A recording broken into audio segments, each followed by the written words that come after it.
Bem-vindos a mais um episódio do Small Talk Business. Hoje temos aqui o Luís Saraiva. Luís Saraiva, que é CEO da Clarity Lab. Correto, Luís? Disse bem? Correto, disseste bem. Vamos conhecer aqui o Luís, vamos passar aqui a conhecer um bocadinho a formação dele. Ele tem aqui alguns pontos bastante curiosos da sua passagem, não só na sua formação, como na sua formação académica, mas também na sua formação como pessoa. Temos aqui alguns valores interessantes que nós vamos tentar enquadrar, vai ser aqui muito interessante. E depois conhecer a empresa. E depois sabe-se lá para onde é que irá, não é? Vamos ver. Então, Luís, bem-vindo aqui ao nosso podcast. Obrigado pela oportunidade, é um prazer e é um gosto. Olha, antes de tudo, antes de começarmos aqui a falar da empresa e da tua formação, vamos conhecer um bocadinho quem é que é o Luís, não é?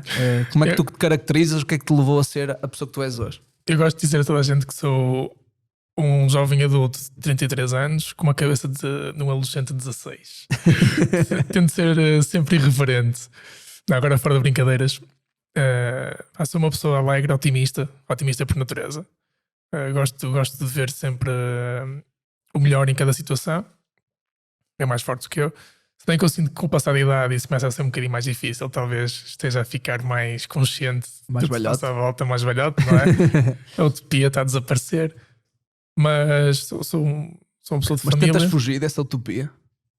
Imagina, eu vou dar um exemplo um bocadinho meu. Às vezes quando eu passo por aqueles momentos de... Imagina, só consigo-me explicar. Em todos os meus negócios eu consigo montar quase fases, não é?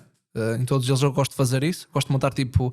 Não é objetivos, mas fases que eu gostava de implementar na empresa. Se depois consigo implementar todos ou não, isso depois já é outra... já é a vida, já é o mercado, já é as coisas a andarem, as pessoas a aparecerem e pode às vezes nem ser Sim. por ali que eu queria ir, não é? Mas tu consegues depois separar isso separar esse problema todo, que muitas vezes o que é o problema? É o trabalho do dia-a-dia. Consegues separar e ter tempo para pensar quase nesse tipo, patamar diferente da empresa? Não, é difícil às vezes. Eu estou a dizer isso porque te falas em ser otimista e depois começas, mas eu estou a deixar de ser otimista. Não é deixar. Noto que Estás mais maduro, não é? Mas... sim, estou a amadurecer. Porque, vamos ser honestos. Eu há 10 anos eu achava que tudo era possível só porque sim. Porque estava a ver as coisas de forma superficial. E com a experiência que vamos adquirindo e com as pessoas certas que vamos escolhendo ter à nossa Mas não volta. gostas de ver as coisas de uma forma utópica? Gosto de ver das coisas de uma forma utópica, mas agora tento fazer um exercício ao contrário, que é... Eu antes pensava nos meus Vais objetivos... direto para a utopia. Ia direto não para é? a utopia. Agora Não passavas da utopia para a realidade, não é? Exatamente, agora olho para aquilo que quero, para a utopia, e tento desconstruir, lá está, por fase, tento ver sempre, ok, o que é que eu tenho que fazer, ou o que é preciso fazer para chegar àquele resultado. Se conhecer pessoas, se conhecer alguém que já fez o mesmo, ou que fez algo parecido, vou tentar estudar como é que eles fizeram. O que é que isso me dá? Traz-me à real, começo a ver problemas que nem sequer tinha pensado que existiam sequer. Então, a mim eu começo a perceber que o que me dá mais prazer não é propriamente a visão final, o objetivo final, é mais o caminho, esta desconstrução dos problemas, é que eu começo a reparar que é que me dá mais prazer. Por isso é que eu estou a começar a pôr de lado a parte da visão da utopia, ou seja, daquele objetivo final, que quero muito aquele objetivo, e começo a ter cada vez mais prazer no processo. Às vezes eu até esqueço o objetivo final, mas ele acaba por acontecer, é consequência do trabalho, mas começo cada vez mais a ter mais prazer no processo. É o step by step, não é? Eu acho que isso também é mais importante até do que a visão utópica, porque se eu tiver a visão, mas não tiver a resiliência para lá chegar... Já és um sonhador, só. Um bocado. E quem me ajuda também a pôr os pés na terra é a Inês. Ela é que me ajuda um bocado a abrandar, porque é um bocado difícil. Por acaso, quem em casa é a mesma coisa, não é? Eu fui à pai há pouco tempo e às vezes algumas ideias parvas que eu tive. Foi naquele momento onde eu deito a minha filha e fico tipo ali 15, meia hora, até ela adormecer.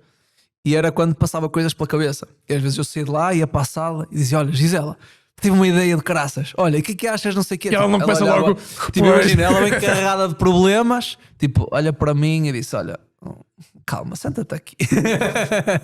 Mas muitas vezes aconteceu isso. Sim, a mim também acontece. A Inês já sabe, quando eu chego ao pé dela, em casa, em qualquer lado, porque as ideias surgem do nada, não é? Sim. Parece que temos uma antena e que de repente captámos ali uma coisa qualquer e, olha, uma ideia. E ela já sabe, porque a minha reação deve ser sempre a mesma, não reparo, mas ela Começa-se a rir disso sempre. O que foi agora? Diz-me lá, o que é que tu precisas desabafar? Eu, não, olha esta ideia, podemos fazer assim, assim, assim, assim. Ela, pois, tudo bem, vamos pensar sobre o assunto. E ela, por exemplo, se ela fosse utópica como eu, ela se calhar alimentava e estávamos ali 1 hora a falar de nada. Às vezes coisas nem sequer são possíveis, nem sequer são execuíveis.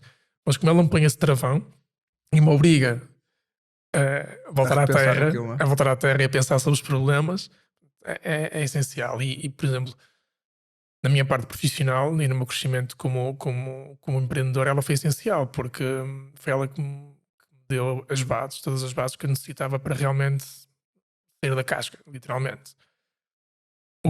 Mas sentiste que era o apoio ou o incentivo total? Ambos, mas principalmente ela coloca em causa. Ela gosta de fazer muito advogado diabo, ela coloca em causa. Ela, porquê é que não fazes isto assim? Porquê é que não fazes assado? Porquê é que não tomas esta atitude? Porquê é que aquilo que fizeste desta forma? Às vezes até é cansativo, mas ela tem muito esse papel. Para mim encaixou Tenta perfeitamente. contrapor os teus. Sim, Normalmente, porque é que eu estava a perguntar? Porque eu por acaso também sou um bocado assim. Eu sou demasiado otimista nas coisas, não é? Então vem uma ideia, não é? Então aquilo na minha cabeça começa a desdobrar tudo e fazemos assim, assado e tal, não é? É tudo, parece tudo muito bonito, não é? Parece que quando montamos um plano de negócios, não é? O gajo chega ali, começa a meter as premissas no Excel e tal, Parece que é quase fazendo impossível assim. falhar. Exato, tu dizes assim, pá, fogo, espetáculo. Se fosse para eu comprar esta empresa, comprava já, não é? E depois é preciso transformar aquilo na realidade, não é? E a Gisela, por acaso, no meu caso, também era um bocadinho essa. Começava por os pontos negativos. Se eu conseguisse, era por acaso, me funciona assim: que é, eu levo a ideia, ela começa a criticar. Se eu conseguir responder a todos os argumentos dela, É igual. está válido, fixe, consegui responder. É igual. Ela é a Se minha eu me primeira entalar barreira. a meio, eu disse, pronto, está bem. Okay, Mas a nossa mecânica é muito idêntica. Se eu conseguir contrapor tudo o que ela me está a dizer com soluções, e geralmente são soluções que eu já fui preparado, já pensei nelas, porque se for no momento ela vai me entalar. Claro, lá a primeira, não é? Vai me entalar, não é? Ok, isto tem pernas para andar. E depois ela geralmente ela suporta em tudo. Ela também tive sorte, não é? Tenho uma pessoa incrível ao meu lado que ela suporta em tudo. E também ela também alinha comigo em algumas utopias, que ela deixa-se levar também, muitas vezes. Eu acho que ela deixa-se levar só para me deixar feliz, só para me divertir um bocado. E depois, meu, olha, isto afinal não funciona e tal. Mas perdemos bastante tempo a falar e a conversar e a reunir com malta que também gosta de fazer coisas diferentes. A maior parte das vezes não vai nada. Sim, grande parte das vezes não é nada. A maior parte das vezes não vai nada. Mas o processo que fica é interessante, porque criamos uma ginástica mental muito fixe e acabamos por conhecer coisas e assuntos de outra forma não iríamos conhecer. Então, eu gosto muito desse processo, do processo de tipo, pegar numa ideia, desconstruí-la. É o mais fixe. E depois, às vezes até não fazemos, mas tipo, aquilo foi foi uma ginástica, foi um exercício que tu fizeste ao teu cérebro, não é? Eu acho muito engraçado, eu posso não estar errado, mas acho que o Robert Kiyosaki, no Pai Rico, Pai Pobre, e ele no livro falava sobre isso, falava tipo de desconstruir ideias, né? Olhar para o negócio e dizer, olha, isto fosse assim, assado. Podes não fazer nada com aquilo. Naquela fase em que ele está no parque com os miúdos e está a mostrar o funcionário dele. Sim. Acho que é por aí. O que é que ele dizia? Depois tu vais precisar dessa capacidade, não é? Num dia à frente num teu negócio de género. Exatamente. E por acaso faço muito isso, até com a Gisela. Vamos a um sítio, temos, não sei, alguém a vender, ou vamos a um café. Mas dizer, olha, pá, se fosse eu fazia assim e mudava não sei o quê e pá. Pronto. E levamos a ideia e vamos embora. Não é? Mas às vezes aquela desconstrução faz muito sentido no teu negócio, não é? Ou procurar soluções no outro negócio para aplicares no teu. Não é? Sim, o que nós tentamos fazer na nossa empresa é muito por aí. Nós gostamos de pegar muito em ideias de outros negócios e aplicar no Mas nosso fazes nicho. isso constantemente, é um procuramento que fazes para desenvolver o teu negócio. Gostas de ver outros, o que é que os outros fazem? Não é replicar, mas não vou chamar isso. Aliás, eu presto mais atenção ao que os outros fazem fora do nosso setor do que propriamente no nosso setor. Porque eu acho que é um problema quando negócios, nichos de mercado, como é a protocentária, se tenta replicar quando olhamos só para a concorrência direta. Porquê? Se eu tiver a fazer uma coisa que funciona neste momento, mas a longo prazo é má, e se toda a gente começar a copiar, toda a gente vai ter um resultado negativo. Então, como eu já vi isso acontecer, eu tento evitar isso ao máximo. Eu olho para os resultados deles e vejo, ok, estás a ter um bom resultado, tecnicamente incrível. Mas em termos de organização empresarial e gestão de equipa, será que é assim tão fixe? Será que não é? Pronto, vamos ver que equipas é que eu conheço e que mercados é que eu conheço ou que gosto de investigar que têm bons resultados. E começo por aí. Por exemplo, a mim fascina muito a gestão de equipas que as empresas tecnológicas fazem. E os resultados que algumas conseguem ter, acho super curioso. Há algumas pelas quais já passei que não gostei, já experimentei coisas que não funcionaram, mas a maior parte das coisas que nós aplicamos têm funcionado bem. E em termos de gestão de equipa, pá, somos felizardos, a nossa equipa é top, são pessoas em que nós confiamos totalmente. Sabemos que elas têm limitações. Queres explicar um bocadinho aqui? Se calhar até antes disso, passávamos o vídeo que tínhamos da Clarity Lab, para as pessoas perceberem um bocadinho o que é que fazem, também um bocado o vídeo promocional. Está bem, está bem. O dom de observar formas cria na tua mente uma percepção diferente daquela que te rodeia. Leva-te a interpretar de uma perspectiva única.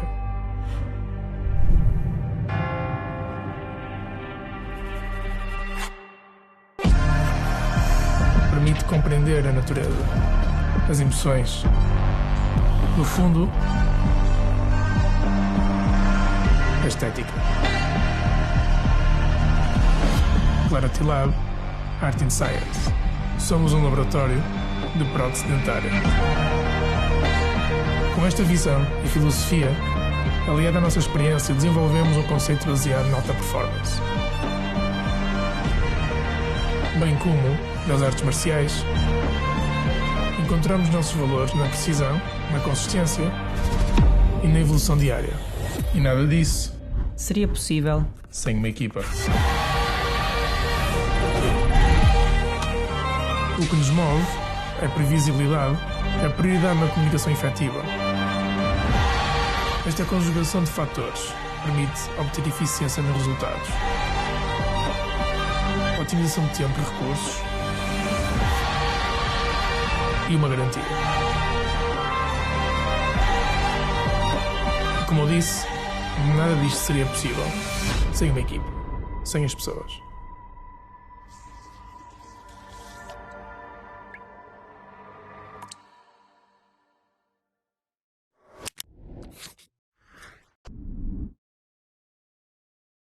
Já vimos o vídeo, não é?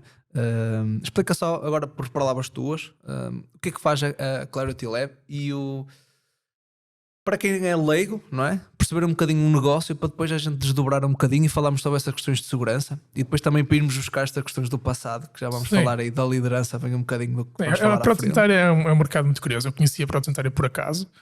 Acho que a maior parte das pessoas não faz ideia do que é a prótese dentária que nós existimos, mas eu não sabia. De uma forma muito resumida, qualquer pessoa queira colocar dentes novos ou queira arranjar os seus dentes com facetas, coroas, com qualquer coisa que tenha que ser produzida, não é o médico que produz. O médico faz os procedimentos médicos todos, não é? Nós não temos contacto com o paciente e não devemos ter. Não é o nosso ramo. Mas que podias ter? Não. Okay. Em Portugal, não. Okay. Embora infelizmente existam casos em que isso acontece. Eu discordo totalmente. Acho que contacto com o paciente é um médico. Eu podia ir diretamente à tua empresa e tu aplicavas, mas isso? Não, estou a dizer, sim, legalmente não é, mas os casos que existem é isso, não é? Sim. Há casos que existem, não propriamente no meu nicho de mercado, que é a prótese fixa, mas na prótese removível isso acontece. E eu acho que não deve acontecer. É uma falta de ética gigante e em termos de segurança para o paciente também, porque nós, sabemos fazer a prótese, temos conhecimento anatómico para fazer as próteses, mas falta conhecimento médico, falta tudo o resto, falta condições de higiene e segurança.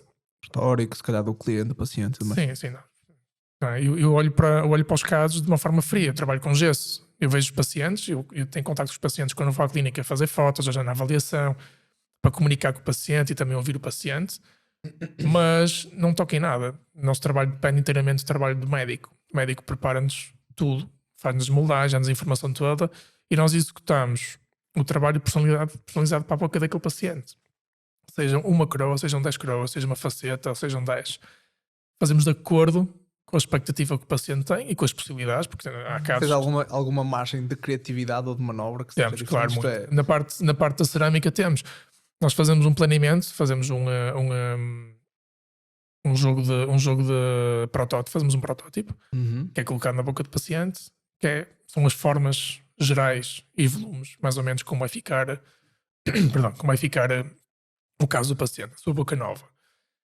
E depois a partir daí avançamos para a parte da cor, perdão, anatomia interna dos dentes, a parte da estratificação, que é realmente a parte artística. Nós trabalhamos com cerâmica, que é literalmente vidro, não é? Pó misturado com líquido, que nós estratificamos, vai ao forno a cozer, dependendo da marca da cerâmica, mas pelo menos a 700 e poucos graus, e é camada sobre camada, e construímos o dente dessa forma. Essa parte é super criativa, porque não existe uma forma de fazer as coisas bem, existem várias formas de ter ótimos resultados. E é realmente nessa parte que, por exemplo, naquilo que falei há bocado, eu gosto de ver os meus colegas, porque e Portugal, neste momento, temos um mercado recheado de técnicos de alto nível. Estamos, acho eu, na minha opinião, num nível altíssimo. E essa comparação é fixe, porque consigo ver casos de colegas meus que eu sei que trabalham de forma completamente diferente, mas têm resultados incríveis. E às vezes ir buscar um bocado que X faz, ir buscar Mas um imagina, bocado o que Y faz. este resultado fantástico é em termos técnicos que tu vês, ou é mesmo o cliente final consegue ver? Ambos. Por exemplo, há coisas que o paciente não vê, mas nós, que somos profissionais, conseguimos ver. Às vezes nós não gostamos de pequenos detalhes nos dentes que fizemos, mas que para o paciente são completamente indiferentes, porque ele não consegue ver isso. Mas nós vemos. Depois a parte do sucesso na reabilitação é complicada, porque depende sempre de 3 expectativas. Depende da minha expectativa, que eu fiz o caso, eu quero gostar dele, quero que fique bem. Expectativa do médico, porque o médico é que aprova tudo, o médico dentista. E depois a última expectativa, que é de paciente. Então a cadeia de valor é: o paciente vai ao dentista, né? Sim, Ele detecta a falta de alguma coisa, de whatever, o que faz for, uma prescrição médica, prepara tudo e faz uma prescrição médica para eu fazer. uma pesquisa a vocês. Vocês desenvolvem De acordo com as entregam. indicações do médico. E o médico também envia-nos a prescrição de acordo com a expectativa do paciente, dentro das possibilidades de cada caso. Às vezes é complicado, porque acontece às vezes o seguinte: nós fazemos tudo, está a correr tudo bem, eu gosto do caso, o médico gosta do caso, mas o paciente não gosta. Acha que esteticamente está bem, não se identifica com o resultado final, não se Mas lembra. existe muito essa. Não sei, Existe um bocado. graças a Deus, eu ainda sou novo, ainda tenho os dentes são uma questão muito complicada, e há pessoas que têm traumas por causa dos dentes, porque é a nossa montra, e realmente mudou muita coisa. E às vezes é complicado gerir essa expectativa, que depois também é a parte emotiva, por isso é que o trabalho do médico também é super importante. E para ser um bom médico dentista, a parte técnica é crucial, mas a parte humana é fundamental. E eu acho que nem toda a gente tem perfil. E eu nunca teria perfil para ser médico dentista, porque ter que passar um dia inteiro a atender, sei lá, 10 pessoas, em que todas elas têm personalidades diferentes, chegam a alturas diferentes do dia da sua vida, gerir expectativa, é muito Opa, apesar que eles chegam lá, estão com a boca aberta, não é? Também não há muito. É complexo, é um trabalho muito difícil. O trabalho deles é um trabalho muito difícil. E depois também acontece às vezes: colocamos o caso, eu não gosto de caso, o médico não gosta de caso, mas o paciente adora e quer ficar com o caso. E nós olhamos para o caso e dizemos: mas isto pode ficar muito melhor. Nós podemos repetir para Sim, ficar mas tem melhor. uma expectativa baixa, não é? Lá está, a expectativa é simplesmente um prisma diferente. A estética é muito pessoal, não há uma definição fixa para a estética, não é?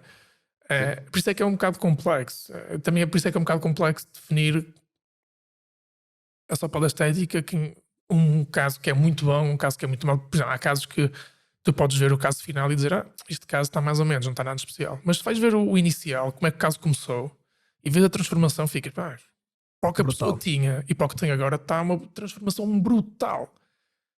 E a gestão das expectativas também passa muito por aqui. Estética, acredito que haja essa. Uma pessoa que tem a boca destruída e que passado um ano consegue ter os dentes impecáveis, mesmo que não tenha uma estratégia. Depois há graus, não é? Se calhar temos um grau quase de saúde, não é? Certo? É inteiramente saúde. Sim, mas imagina, mas podemos acabar só no grau estético, por exemplo, certo?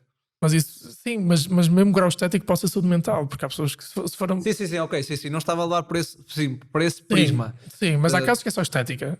Mas eu acho que a componente eu estou a dizer isto porque a questão de expectativas é diferente, não é? Porque eu chego com um problema... por exemplo, eu vou dar um exemplo próximo. Por exemplo, o meu pai, há alguns anos, retirou os dentes todos, pai era fumador e tal, aquelas coisas todas, ali da malta de 60, não é? Pá, e a expectativa do meu pai era ter os dentes impecáveis. Quero comer, não é? Pronto, pá, não precisa, pá, não acredito que o meu pai tinha grandes problemas estéticos. Lá está a questão da diferença. Mas o meu pai já era um caso saúde barra estético. Era saúde, já acabaria por ser já saúde, não Saúde é? e conforto, provavelmente. Exatamente. Outra coisa, se calhar sou eu agora lá sei, não gostar do formato dos dentes e coisas mais, se calhar já é uma expectativa Completamente muito diferente. mais, Sim, completamente muito mais diferente. difícil de acompanhar a minha, não é? Sim, Digamos assim. muito. É difícil. Por isso é que, por exemplo, eu digo aos meus clientes todos que não trabalhem só connosco, trabalhem com mais laboratórios, porque eu considero que é muito mais fácil eu ter a minha linha de trabalho. Ou seja, é muito fácil começar a Vocês identificar. fazem mesmo a linha, imagina, se eu quiser os meus dentes todos, vocês montam.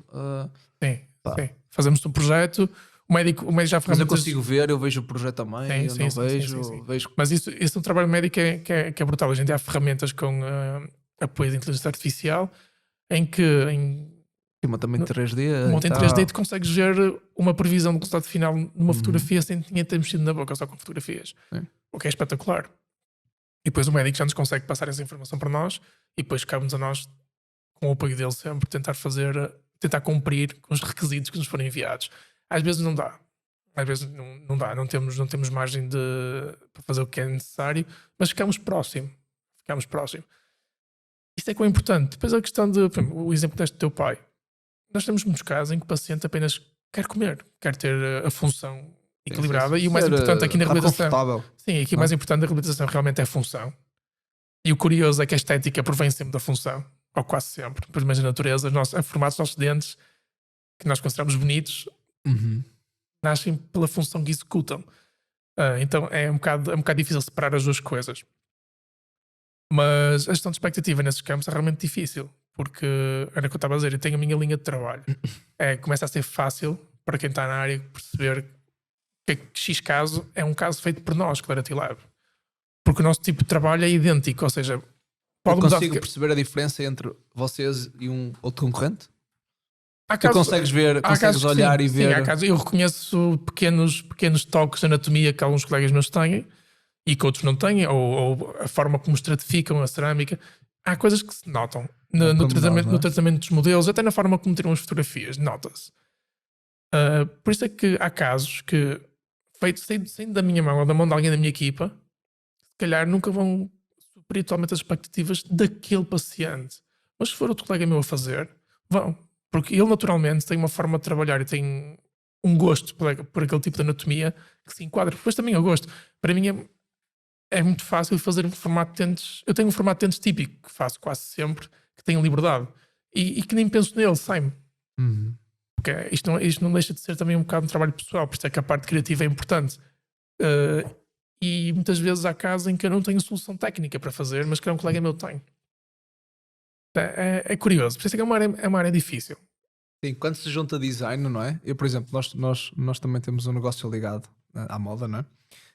E acontece muito isso, que é, nós por acaso trabalhamos com 2 designers diferentes, uma rapariga e um senhor, portanto, somos igualitários, mas são 2 visões completamente distintas. Levar o mesmo projeto a um e levar ao outro, não é? Não tem nada a ver. Não tem nada a ver, e no entanto, dizer que um é melhor do que o outro não faz sentido. Não faz não, sentido. Não é o melhor, é o melhor para determinada situação. Isso acontece muito na prótese. Felizmente, era como eu estava a dizer, nós temos, eu considero que em Portugal somos um país pequeno, mas temos uma percentagem grande eu trabalhei fora, portanto tenho essa comparação. Temos uma percentagem grande de técnicos com uma qualidade brutal mesmo.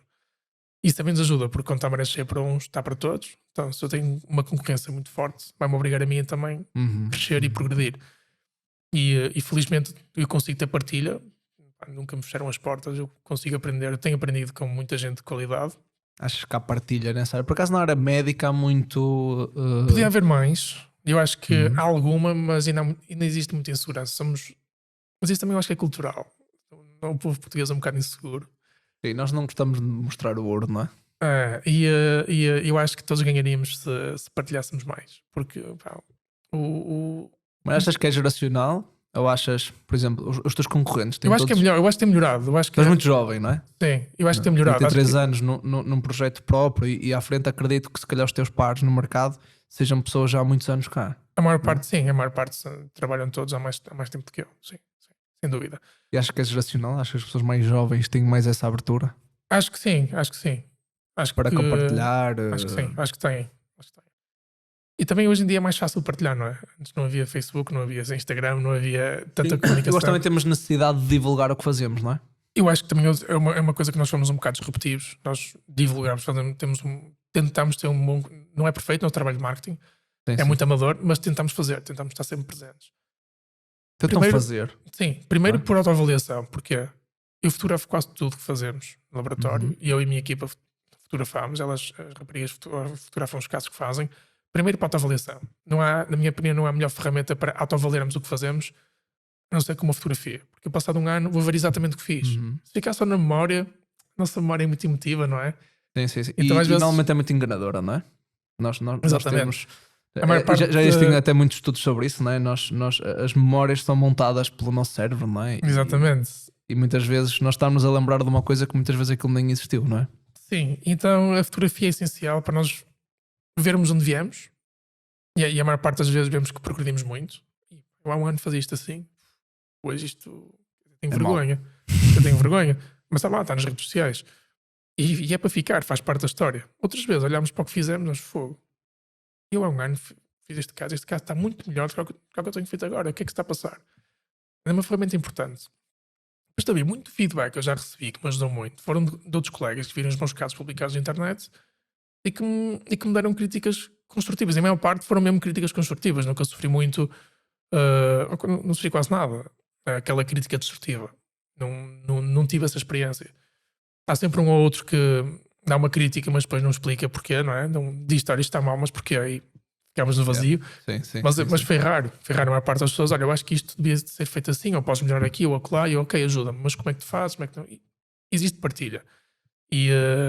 Mas podia ser mais, podia ser muito mais. Dá trabalho, é verdade, e uma pessoa expor-se é assustador, não é? Não é mais porque eu sou jovem, e a maior parte dos meus colegas trabalham há mais. A maior parte não, mas uma grande parte trabalham há mais anos, têm muita experiência, têm todos uma qualidade alta, Sim, que tu consideras alta. que eu não é? considero alta. E estar-me a expor, eu sei perfeitamente que muitos vão olhar para o que eu estou a fazer e isto não está bem. Ou isto podia estar mais bonito. Mas faz parte. Faz parte porque. Como é que tu ganhas confiança? Imagina, uma das barreiras, esse problema que estavas a dizer, a questão da aceitação, não é? Há sempre, normalmente, eu vejo isso quando falamos em design, não é? E alguém que não vende, que desenvolve alguma coisa para nós, que é um bocadinho como nós na Yoast fazemos. Às vezes eu sinto que quem executa depois tem medo da validação, não é? Tem medo de, ok, eu vou do género, nós às vezes passa isso connosco, estamos a tirar a sessão fotográfica a de alguns modelos, não é? Pá, isso é completamente leigo no assunto, ponto, não é? Para mim está bom, eu olho, pá, está impecável, não é? Mas depois é alguém com capacidade técnica que é extremamente crítico e exigente, que foi ele que fez aquilo, e, pá, não consigo, tipo, eu olho para ali e estou a ver defeitos, não é? Mas eu, estás a ver? Não consigo que aquilo fique bem, não é? Como é que tu vais ganhando confiança? Porque imagina, se tu tens um caso de há 2 anos que não é que tu olhas hoje e dizes fogo, eu faço beat 1000 vezes melhor do que aquilo. Eu acho que aqui tem um dos problemas em cima da mesa. O primeiro é nós aceitarmos que o que fazemos é o melhor que puder. Aceitar que estamos a fazer o melhor que podemos fazer na altura em que o estamos a fazer. Ou seja, todos os casos que eu faço, tento colocar tudo o que tenho. Faz o teu melhor em cada processo que pegas, não é? Mas assumo sempre que uma melhor hoje vai ser inferior a uma melhor da manhã. Lá está, porque a busca pelo erro. O processo de melhoria contínua, não é? Sempre. Método Kaizen. Tento aplicar isto na minha vida desde há muitos anos.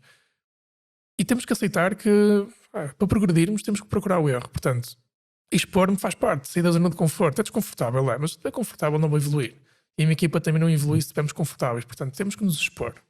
É obrigatório. Por isso é que a máquina está lá para toda a gente tirar fotos e toda a gente tira fotografias. E outro problema que estás a colocar a extrema exigência que nós temos pelo que fazemos. Eu vou dar um exemplo. Acontece, às vezes isto acontece. Recebemos casos às vezes casos de pacientes que começaram tratamento no outro lado ou que já fizeram facetas há 5 anos ou que agora mudaram de dentista ou estão no mesmo dentista, mas ele agora trabalha connosco. E recebemos o caso para fazer mais uma ou duas coroas, mais um ou dois dentes. E quando são trabalhos bonitos, nós guardamos, nós ficamos, este trabalho está fixe.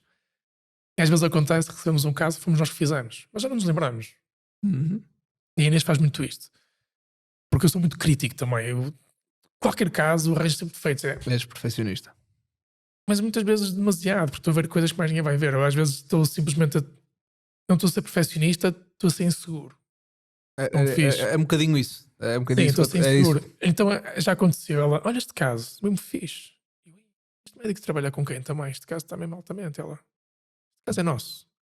E eu logo vi, estás a ver? Este lado aqui deste dente não está bem. Arranjei logo um defeito. Sim. Eu acho que isso é encontrar o equilíbrio, esta insatisfação Às constante. vezes isso é um bocado de humildade, não é? Imagina, por exemplo, eu antes de montar o meu primeiro negócio era mais crítico com as outras empresas ou as pessoas que eu trabalhei, ou do que sou agora. Eu agora consigo perceber as limitações, consigo olhar para o meu e dizer mal de tudo que eu tenho, não é? Mas eu, se olhar para o mesmo de outra pessoa, se calhar ele não fez porque as condições que ele estava naquele momento permitiu-lhe ele fazer o melhor daquela determinada forma. Mas isso também tem. Acho que é outra questão ainda diferente. Que é, eu acho que tu nunca vais ser criticado por alguém que faz mais que tu. Ou que faz muito. Ou seja, se tens uma empresa e tu trabalhas muito, dificilmente vais criticar uma pessoa que sabes que se esforça, mas não teve um resultado que tu terias, por exemplo. Ou um resultado que tu não gostas. Mas sabes que ela está a esforçar e sabes que está no caminho. Não a vais criticar, no máximo vais dar uma ajuda. Que é o que aconteceu aí. Tu não sabes quem era, não é? Tu foste, mas este trabalho está impecável. Mas vi tudo de bom que estava feito. Mas mal soube que tínhamos sido nós, fui encontrar. E que realmente está aqui uma coisa. E que não está. E claro, a equipa ri-se um bocado, mas esta satisfação constante é importante. Porque lá está, é a procura pelo erro, mas às vezes também é um bocadinho difícil de gerir, porque é fácil aqui na armadilha em que nos tratamos pior a nós do que trataríamos outra pessoa no erro. Por exemplo, eu às vezes reparo, quando eu cometo um erro ou quando faço algum caso que não teve sucesso, a minha voz interior trata muito pior do que eu trataria algum colega meu, algum amigo meu, algum membro da minha equipa. Se calhar se um membro da minha equipa que fizer um caso que não fica bem, olha, tem calma, tranquila, vamos ver soluções, vamos melhorar, não te preocupes. Mas quando sou eu a cometer este erro, eu trato-me a paz de cão. Eu literalmente, é isso que eu queria perguntar. Eu literalmente fico mal. E não é necessário. Eu posso na mesma ficar insatisfeito. Mas como é que tu lidas com isso? Como é que lidas com um trabalho mal feito? Eu pessoalmente lido mal com o meu mal feito. Eu lido bem quando as pessoas não atingem o nível que é necessário, ou quando cometem um erro, ou quando se enganam. Lido bem porque somos todos humanos, vamos errar. Sim, tu lidas bem com o erro dos outros, mas com lido porque, por exemplo, na minha equipa eu não tenho pessoas que estão a trabalhar sem esforço. Toda a gente é super dedicada. Portanto, eu nem sequer teria coragem de ficar extremamente chateado, porque sei que quando elas vão cometer erros, esforço, e digo elas porque só trabalho com mulheres, sei que quando elas cometerem um erro vai ser porque acontece, porque elas são muito dedicadas, estão todas muito esforçadas. Portanto, eu não tenho sequer por acaso já passado algum tempo para cá, desliguei-me um bocado do esforço. Imagina, não vão ver isto pensado posso transmitir isto de uma forma negativa, mas imagina, muitas vezes, e até passei isso em casos muito práticos, que muitas vezes nós, os donos da empresa, principalmente quando nós somos pequenos, quando a empresa é pequena, ela exige muito de nós. Nós temos que ter tarefas operacionais, não é? Yeah. E é isso uma pergunta que eu te vou fazer a seguir. Mas muitas vezes nós somos 3 pessoas. Neste caso somos 4, não é? Nós somos quem trabalha nesta função, nós somos o líder da empresa, e depois nós somos o dono da empresa, e depois ainda somos uma quarta pessoa, que é um ser humano que tem sentimentos, que está cansado, que tem inseguranças, tem essa coisa toda. São 4 prismas totalmente distintos que nós muitas vezes temos que lidar com elas, não é? E as 4 querem coisas distintas, não é? Às vezes ao mesmo tempo. E muitas das vezes ao mesmo tempo. E eu, por acaso, eu agora quero explicar aqui um bocadinho a minha linha de pensamento para não ficarem muito. As pessoas não perceberem mal, mas eu senti necessidade a uma determinada altura de começar a ter métricas no trabalho das pessoas, não é? E tentar explicar que, pá, eu não quero esforço, eu quero resultado. Pá, se tu te esforçaste muito a fazer isto, pá, o mundo, pá, infelizmente, não é? O mundo não é justo. E nem, nós falávamos um bocadinho sobre isto, até um bocadinho das artes marciais, nós vamos falar um bocadinho à frente.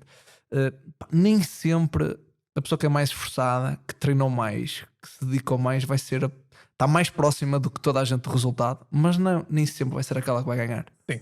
Não é? E então, se as pessoas já forem para o jogo a pensarem que eu não tenho só que ser esforçado, eu tenho que arranjar formas de conseguir ter um resultado. Nós temos métricas. E só daqui um trecho que não é meu, não é? Como é lógico, mas o Bill Gates a uma certa altura tinha disse uma frase muito interessante, que era que gostava de contratar pessoas preguiçosas. Arranjam uma solução fácil para tudo. Não é? Que eles arranjavam sempre solução fácil e rápida para tudo, não é? E é um bocado por aí. Sim. É? Isso também que tem a ver... utopia do esforço. Isso também tem a ver nós habituamos as pessoas que o importante é serem esforçados. Opa, sim, mas nós não defendemos propriamente isso. Eu prefiro um esforço inteligente. Eu estava a dizer só para explicar, senão eu prefiro o esforço. Parece que eu sou um gajo sem coração não, eu percebi. Eu percebo que, por exemplo, a geração do meu pai é uma geração muito... Pá, o caminho mais difícil provavelmente é o mais certo. E a nossa geração já é muito mais don't work hard, work smart. Trabalho de forma inteligente. Sim. E nós tentamos aplicar isso sempre possível dentro da empresa. E temos métricas e valorizamos muitas métricas, porque nós, quando queremos avaliar os resultados que pretendemos ter ao final do ano, temos de fazer uma previsão conforme a métrica, conforme os resultados que cada elemento vai ter. Mas, no entanto, há pessoas que conseguem ter aqueles resultados, se calhar, sem tanto esforço como o colega do lado, não é? Se ela não precisa de tanto esforço e se ela não precisa de tanto tempo, como um bom colega de equipa deve perder um bocado do seu tempo a ajudar o seu colega a crescer. Para que a gente consiga ter um nível, ou tente ter um nível mais ou menos idêntico entre todos. Isso lá acontece. A partida da empresa é muito grande. E quando digo esforço é nesse aspecto, por exemplo. Como é que tu na prática fomentas isso? Fomentas pelo exemplo. Uma equipa de 6? Pelo exemplo. Eu tento fomentar o máximo possível pelo exemplo. E não tem um caminho muito longo a percorrer na parte da liderança. É complexo, é muito mais difícil que as pessoas pensam e de qualquer pensava liderar. Eu acho que eu vejo um bocadinho para mim, não é? Eu acho que é um bocadinho tentativa e erro, porque sem dúvida. O problema do nunca erro... sabes o que é que por muito que tu lês, para já ninguém te ensina a ser líder. Ninguém. Porque, não é? Ninguém. Mas o problema do erro na parte da liderança é que nós podemos magoar alguém. Podemos ferir suscetibilidades, não é? E há caminhos que realmente é preciso ter cuidado. E essa é a parte. Eu acho que isso também é um aspecto importante da liderança, não é? Muito importante. Isso é um fator importante, porque exemplo, atrás do trabalhor está uma pessoa. Sim. E se essa pessoa não bem eu até gosto para o contrário. Eu até gosto para o contrário. Eu estou a contratar a pessoa que por trás tem um trabalhador. Eu tento fazer esse exercício sempre. Não é fácil, mas é aí que entra também a Inês, porque eu e a Inês somos os responsáveis pela empresa. E da parte da humanidade, ela tem muito mais valências do que eu. Ela tem muito mais sensibilidade, consegue fazer uma avaliação. Uma avaliação parece mal, mas ela consegue com muito mais facilidade perceber se algum momento da nossa equipa está a ter um dia mau, se está triste, se está com algum problema. E sinceramente isso muitas vezes passa-me ao lado, não é de propósito, mas eu não reparo nisso. E só quando eu vou falar com a pessoa e reparo que ela me está a responder de uma forma diferente, está mais triste ou está mais impaciente, eu, ok, passa alguma coisa, mas no entanto ainda já reparou. E já vai abordar a pessoa de outra forma. E ela ajuda-me muito nessa parte. E também tento informar-me mais. É um assunto que eu gosto de ler. A parte humana, não é? Sim, é um assunto que eu gosto de ler, a parte humana e autoconhecimento, porque o autoconhecimento ajuda-me a conhecer também melhor dos outros. Porque muitas das vezes que eu tenho uma má reação com alguém, não é por causa da pessoa, é por minha causa. Porque eu é que estou a reagir mal a uma situação que sequer nem existiu. É uma má interpretação minha. É complexo. Pelo menos para mim, eu considero que essa parte é complexa. E ela consegue fazer muito bem esse papel. Então dividimos a liderança um bocado nesse aspecto. E isso depois, organicamente, as pessoas começam a procurar mais Mas Inês achas que pelos essa assuntos. proximidade, imagina, tu consegues, se aumentares a equipa, imagina se duplicares ou triplicares a equipa. Começa a ser Eu dou-te um difícil. exemplo. Nós aqui eu tenho uma esfera de pessoas que são muito próximas. E eu gosto dessa proximidade. Gosto que as pessoas. Eu gosto porque eu acho que nós conseguimos antecipar muitos problemas, não é? Entre pessoas, com a pessoa, se a pessoa está confortável, não está desconfortável. Quer dizer, é a deslocação para o trabalho, é em casa, tipo, não estás bem, porque é que não estás bem? Porque depois essa pessoa vai potenciar o trabalho dentro do negócio. Exatamente. Não é? Eu gosto dessa proximidade, mas por exemplo, nós temos uma das empresas tem uma unidade fabril, um dos projetos tem uma unidade fabril. Há pessoas que eu nunca falo, não é? Há lideranças, não é? Esse é um problema que eu penso frequentemente. Nós temos laboratório e temos mais alguns projetos em cima da mesa para avançarem, e é impossível termos um projeto a longo prazo de sucesso sem uma estrutura. Quer dizer, impossível não é? Porque hoje em dia o digital é. Mas é difícil. Sim, depende dos setores, sim. Depende dos setores, mas é difícil. Precisamos de uma boa estrutura. E uma boa estrutura depende de pessoas, sempre. Isso preocupa-me. É o que mais me causa preocupação em qualquer projeto. É O crescimento. ok, com quantas pessoas é que eu consigo relacionar-me de forma próxima, de forma a ter controle sobre o que se passa e de forma a promover-lhes a elas um bom ambiente de trabalho e boas condições para trabalhar. Porque na realidade se eu não estiver próximo delas, eu vou ter dificuldade em conhecer as necessidades que elas têm. Eu vou ter dificuldades. Já assim, nem sempre é fácil, porque as pessoas também têm as suas inseguranças, têm a sua personalidade, que às vezes são mais introvertidas, ou seja, São mais fechadas. são mais fechadas. Portanto, quanto mais for a estrutura, eu acho que mais difícil é, primeiro, ter um trabalho personalizado com muita qualidade, não é? Porque começamos a ter muita mão a fazer o trabalho, tenho medo de perder a identidade da empresa, mas também tenho medo de tornar a empresa mais fria, porque nós gostamos e gostamos de sentir que as pessoas na nossa equipa se sentem confortáveis, se sentem realmente apoiadas e que nós nos importamos com elas, porque importamos. Pá, eu passo mais de 8 horas por dia, muitas vezes, com elas, fechado numa sala. Portanto, se não houver aqui uma componente muito grande de camaradagem e de proximidade, o que é que sobra? Sobra a frieza do trabalho? É pouco, as pessoas não vão estar felizes. Sim, nós passamos hoje mais tempo no trabalho do que propriamente Sim, com portanto, os filhos. se nós passamos mais tempo no para mim, trabalho... passo mais tempo a trabalhar. Sim. Se ignorar o sábado e domingo, passo mais tempo a trabalhar do que com a minha filha, por exemplo. Sim, e lá está por isso é que a componente humana... Eu não falo com a minha mulher porque trabalho com ela, não é? Grande parte, portanto também não posso dizer isso, mas há muita gente que é a realidade, não é? Sim, e por isso é que esta componente Portanto, se humana... não estamos bem no trabalho... E muitas vezes, por exemplo, aquela frase muito usada antigamente, ainda se usa um bocado, que é preciso separar o trabalho da vida pessoal, entras na empresa e fechas a vida pessoal. Isso é impossível. Uma pessoa que tenha problemas em casa, por muito profissional que seja, e por muito que nem sequer toque no assunto durante o trabalho, a energia dela não vai ser a mesma. Nunca vai estar no seu auge. É assim, isso depende da expectativa que tens como funcionário. Pá, se quiseres trabalhar com uma equipa medíocre, isso nunca vai ser um problema, porque a pessoa vai executar o que tiver para fazer, mas se tu procuras ter o expoente máximo daquele trabalhador, ele tem que estar em pleno das suas faculdades. Eu quero sempre ele tem que estar máximo. feliz, ele tem pois que, é isso, mas nós tem que vir no máximo. Nós queremos sempre o expoente máximo de toda a gente. E não é só como trabalhador, mas também como pessoa. Quanto mais feliz e quanto mais motivada a pessoa estiver, melhor vai produzir. Mais vai produzir e melhor vai produzir. Melhor vai ser a produção. Ainda por cima no mercado de personalização, não é? Ainda melhor, não é? Ainda melhor. E para mim é crucial que as pessoas se sintam realmente confortáveis. O máximo possível. E lá está. Essa é uma das dificuldades de ser líder de uma equipa, pelo menos a parte técnica, e também fazer parte da equipa técnica. Porque eu tenho que produzir como elas. Mas também tenho que dar todo tipo de apoio. E isso é difícil. E a grande vantagem que eu acho que existe em sermos uma equipa em que eu sou o líder, mas não sou o líder, todas elas são líderes. Esta é que há alturas em que eu também preciso ter alguma muleta, há alturas em que eu também não estou muito fixe, não estou muito bem. E sentir que elas percebem isso organicamente, vêm elas apoiar-me, vêm elas ajudar-me, é ótimo.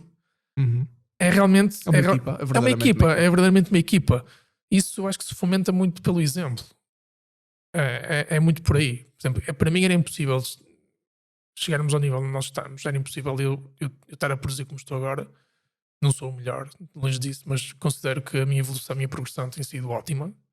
Mas seria impossível eu progredir tanto em tão pouco tempo se não tivesse este espírito de camaradagem diário. Era impossível, porque muitos problemas que me iam surgir eu não ia conseguir resolver, ou então não ia ter motivação para resolver da forma correta, que é a longo prazo. Ia tentar arranjar uma solução prática e rápida, porque não ia ter apoio, ia me sentir sozinho. E com este tipo de equipa e com este tipo de mindset, não. Não. E por exemplo, nós sempre que contratamos alguém novo, notamos que depressa. Ela entra naquela cultura da Sim, empresa, sim. não é? Claro, umas pessoas mais rápido que outras, mas depressa conseguem encaixar e conseguem perceber: ok, aqui estou num ambiente seguro. Quando digo ambiente seguro é, eu se cometer um erro, não vou ser maltratado ou não vou ser encostado à parede. Eu se tiver que faltar porque fui ao médico de urgência, está tudo bem, eles vão compreender. Eu se tiver um familiar que me de repente ligou que está doente e se eu tiver a necessidade de sair, eu posso sair, porque eu prefiro que a pessoa saia e resolva o seu assunto, que esteja a trabalhar, estressado, a olhar para o relógio, a pensar noutra coisa qualquer. Não vai produzir, vai cometer um erro, provavelmente vai fazer aquilo mal, Vai cometer estragar, um erro, vai ficar frustrado porque cometeu o erro. No vai dia estragar um seguinte, produto, depois no dia seguinte eu se calhar vou tentar o erro, vou dizer, olha, isto aqui está mal feito, vai voltar a ficar frustrado. Ou seja, em nada é positivo. Em nada. E ela também não conseguiu resolver o problema familiar. Claro que isto aqui é sempre necessário termos bom senso, não é? E as pessoas também, eu também dependo do bom senso delas. Mas eu, pela minha experiência, que não é curta, não é? Posso ter muitos dissabores, é que se eu me tornar vulnerável ao confiar nelas, que é o que tem acontecido, eles já não vou ter muita razão de queixa, porque as pessoas que querem trabalhar bem procuram empresas que também querem trabalhar bem, não é? Eu se, por exemplo, no mercado de calçado, eu se quiser ser designer de uma Nike, ou de uma Adidas, ou uma do Louis Vuitton, pá, é porque tenho realmente intenções de ser muito bom. Se eu tenho intenções de ser muito bom, eu não vou para lá para brincar, eu vou para lá realmente para me esforçar. Portanto, à partida, o tipo de empresa a qual eu me candidato serve de filtragem à minha personalidade e aos meus objetivos. Então nós também temos que confiar nisso. Por isso é que também é importante, tudo está interligado, por isso é que é importante nós vendermos bem a nossa imagem, dar a conhecer ao mercado aquilo que nós fazemos e qual é o nosso mindset, o que é que nós queremos. Serve de filtragem logo para possíveis colaboradores, para possíveis clientes. para mim, para os que estão lá dentro. Exatamente. Porque há certas áreas que as pessoas gostam de exibir, quer dizer, eu trabalho aqui, não é? Isso é uma mais-valia de retenção das pessoas. Sim. As pessoas têm que gostar, têm que sentir que fazem parte do projeto. Outra coisa que também nós tentamos implementar é quase todas as decisões tomadas dentro da empresa, Elas têm peso. elas têm peso. E nós reunimos, pessoal, temos esta situação. A solução que eu acredito ser a melhor é esta, mas eu quero ouvir-vos. E muitas vezes elas dizem, pai, não sei o que dizer porque nunca pensei nisso. Ok, vamos pensar e amanhã voltamos a falar. Primeiro, estão a ajudar-me, a minha empresa, porque eu não sei tudo, não é? Se eu tenho pessoas a trabalhar comigo, eu tenho que. O conhecimento está disperso pela sociedade, não é? Exatamente, eu tenho que ter o máximo partido disso tudo. Elas sentem que fazem parte, porque fazem. Aquela típica empresa em que o líder toma toda a decisão, quase que esconde as decisões que vão ser tomadas e que separa totalmente a equipa deles, que se isola. Pá, eu acredito que deve ser uma vida muito solitária, não deve ser muito fixe. A insegurança deve crescer muito porque. Assim, eu acho que solitário é sempre, não é? Sim, há sempre alguma solidão, porque nós Ser pensamos. líder de um projeto é, imagina, Sim, eu uma pessoa tenho... pensa sempre em problemas que todos não pensam. Sim. E muitas vezes, mesmo que nós trabalhamos com as nossas respectivas, imagina, no meu caso, a Gisela tem uma posição na empresa, não é? Pá, e muitas vezes eu sei que eu tenho isto, eu estou a ver isto, não é? Pá, mas eu não posso ir lá para ali, porque para já ela não me vai, não vai ajudar, vou estressá-la quando o que eu quero é que ela execute aquela determinada tarefa bem feito, não é? E se calhar, eu por acaso no meu caso, eu tenho outras pessoas que posso chegar e dizer, olha, pá, tenho aqui este problema, Sim, e construir aquele núcleo duro. mas depois também isso lá está. Só consegues isso se tiveres uma relação próxima, porque sabes, já tens uma ideia de como é que a pessoa se vai comportar em determinados momentos, em determinados níveis de stress. Nós somos poucos, mas somos 6 pessoas. Mas reagimos todos de forma completamente diferente a situações de stress. Portanto, o cuidado. Sim, e tu depois vais procurar, sim, por exemplo, eu quando quero ter uma decisão lógica, Exatamente. eu quando quero ter uma decisão lógica, rápida, eu vou à beira do João e digo: olha, João, tenho isto, pá. E ele vai-me trazer uma decisão lógica, não é? por exemplo, lá na empresa, quando quero uma decisão rápida e prática, falo com a Nídia. Nídia, como é que eu faço isto? Elas são sábias logo que não sabe, Uhum. e quando sabe, geralmente é muito prática. Aquelas soluções que tu com um prego e um martelo resolves Sim, arranjas um raspas, carro. está feito, Está tal. feito. Muito prático. Isso é Muito- Gisela aqui.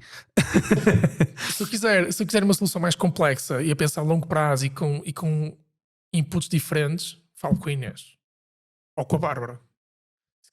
Se quiser uma solução prática, mas menos experiente, porque é menos experiente, falo com a Nissa. Mas são totalmente diferentes, ou seja, Uhum. Interessante. E tu procuras, consoante o perfil que tu tens traçado dentro da empresa, sim, tu vais procurar. também dependendo do problema, também não posso, potenciar a tua eu não posso decisão. perguntar coisas por exemplo, à Inês, que eu sei que ela não vai ter conhecimento técnico. Sim, É, percebo. É injusto. Mas isto é curioso e eu acho que a forma como nós lidamos com a equipa faz com que a equipa também lide dessa forma connosco. Portanto, se eu tenho esta abertura para me Também expor. vais ter o contrário. Exatamente, porque elas sabem perfeitamente. É aquela dinâmica da porta aberta, não é? Porque Exatamente. hoje por acaso já não se usa, não é? De termos o chefe que trabalhava numa secretária dele, não é? E normalmente quando um gajo ia lá abrir a porta, normalmente não era uma cena muito fixe, não é? Sim. Hoje isso já mudou um bocadinho, não é? E já Sim, temos as pessoas todas envolvidas no mesmo E ambiente e ainda respiram a bem, mesma porque coisa. há muitas decisões que são tomadas, ou há muitos casos que têm muito sucesso, em que dependeu delas, não dependeu de mim. Sim. Porque elas têm essa liberdade e elas Por isso lideram. já vem que falamos também no início, um bocadinho do desenvolvimento e passar esse poder para elas, não é? Porque Claro, se tu não passas pelo primeiro patamar do erro, da pessoa errar, também não tens desenvolvimento. Se não tens desenvolvimento, nunca vais ter tomado a decisão de responsabilidade. Não é? exatamente. Quer dizer, eu olho para a minha carreira, pá, eu já fiz muita porcaria. É pá, mas Quem nunca? mete porcaria nisso. Quem nunca? Pá, só de me lembrar aqui, até já fico Eu fico nervoso. Eu tenho alguns casos, que fizemos. Eu fiz. Pá, que ficaram muito maus, mas estão todos guardados. Eu desses nunca me esqueço. E foram sempre esses casos que tiveram sim. sucesso que Eu me por levaram acaso a também evoluir. eu tenho sempre ideias na cabeça, tipo de 4 ou 5 Eu tenho fotografado. borradas que eu fiz na minha Eu vida. tenho fotografado. E, por exemplo, eu dou Não as posso contar, senão pá, os meus patrões estão a ouvir e tal, depois porra mal. Pá, eu por acaso nisso, eu sou transparente. Nas minhas formações, quase todas, mostro esses casos. E gosto de colocar as pessoas numa situação desconfortável. Que olha, este caso, eu sou formador, mas este caso foi eu que fiz. Digam-me na questão dos erros. E nós, que as pessoas têm problemas em falar do erro, porque assumem sempre que correu uma coisa negativa. E não é. Portanto, para o paciente foi negativo porque temos que repetir o caso, foi super desconfortável, mas ficou bem. Mas aquele erro permitiu-me ver problemas que nunca tinha visto, nunca tinha pensado. E eu, quando me exponho à minha equipa, por exemplo, há casos que eu estou a fazer, e estou inseguro. Pá, acho que isto. Eu mostro a toda a gente: olha, o que é que vês aqui neste caso? O que é que te parece? O que é que não te parece? E eu uso os inputs delas. Conforme isso, se eu concordar, altero. Portanto, isso abre logo uma porta àquelas que não tenham dúvidas. Em vez de, na insegurança, esconderem o erro e enviarem a ver se corre bem, não, elas vêm partilhar. É muito pelo exemplo. Pelo menos para mim é a forma mais fácil de o fazer. Não é? Elas sentirem-se à vontade realmente para perguntarem, para evoluírem, para pedirem opinião sobre outros temas. Nós, por exemplo, temos o hábito de almoçar todos juntos. Eu faço questão que sempre possível toda a gente almoce junto. Ou dentro da empresa, ou vamos almoçar fora, porque é aquele momento durante o dia em que não estamos a falar de trabalho e falamos É sobre convívio. qualquer tema. E tanto mesmo no dia a dia, como nessas alturas, por exemplo, nós não entras na minha empresa e não consegues distinguir quem é o dono da empresa, quem é o líder. Nós estamos todos a falar de igual para igual. Na realidade, somos todos iguais, somos todos técnicos, pronto, sentar, ponto final. A única diferença é quando é preciso realmente tomar uma decisão Que é estrutural. estrutural. Por exemplo, eu tento colocar nos meus projetos onde eu não tenho uma posição operacional, não é? Eu gosto disso, gosto de chegar e a decisão está tomada. Foi uma também. decisão errada. Pá, fixe. Mas eu prefiro uma decisão mal tomada do que nenhuma decisão. Exatamente.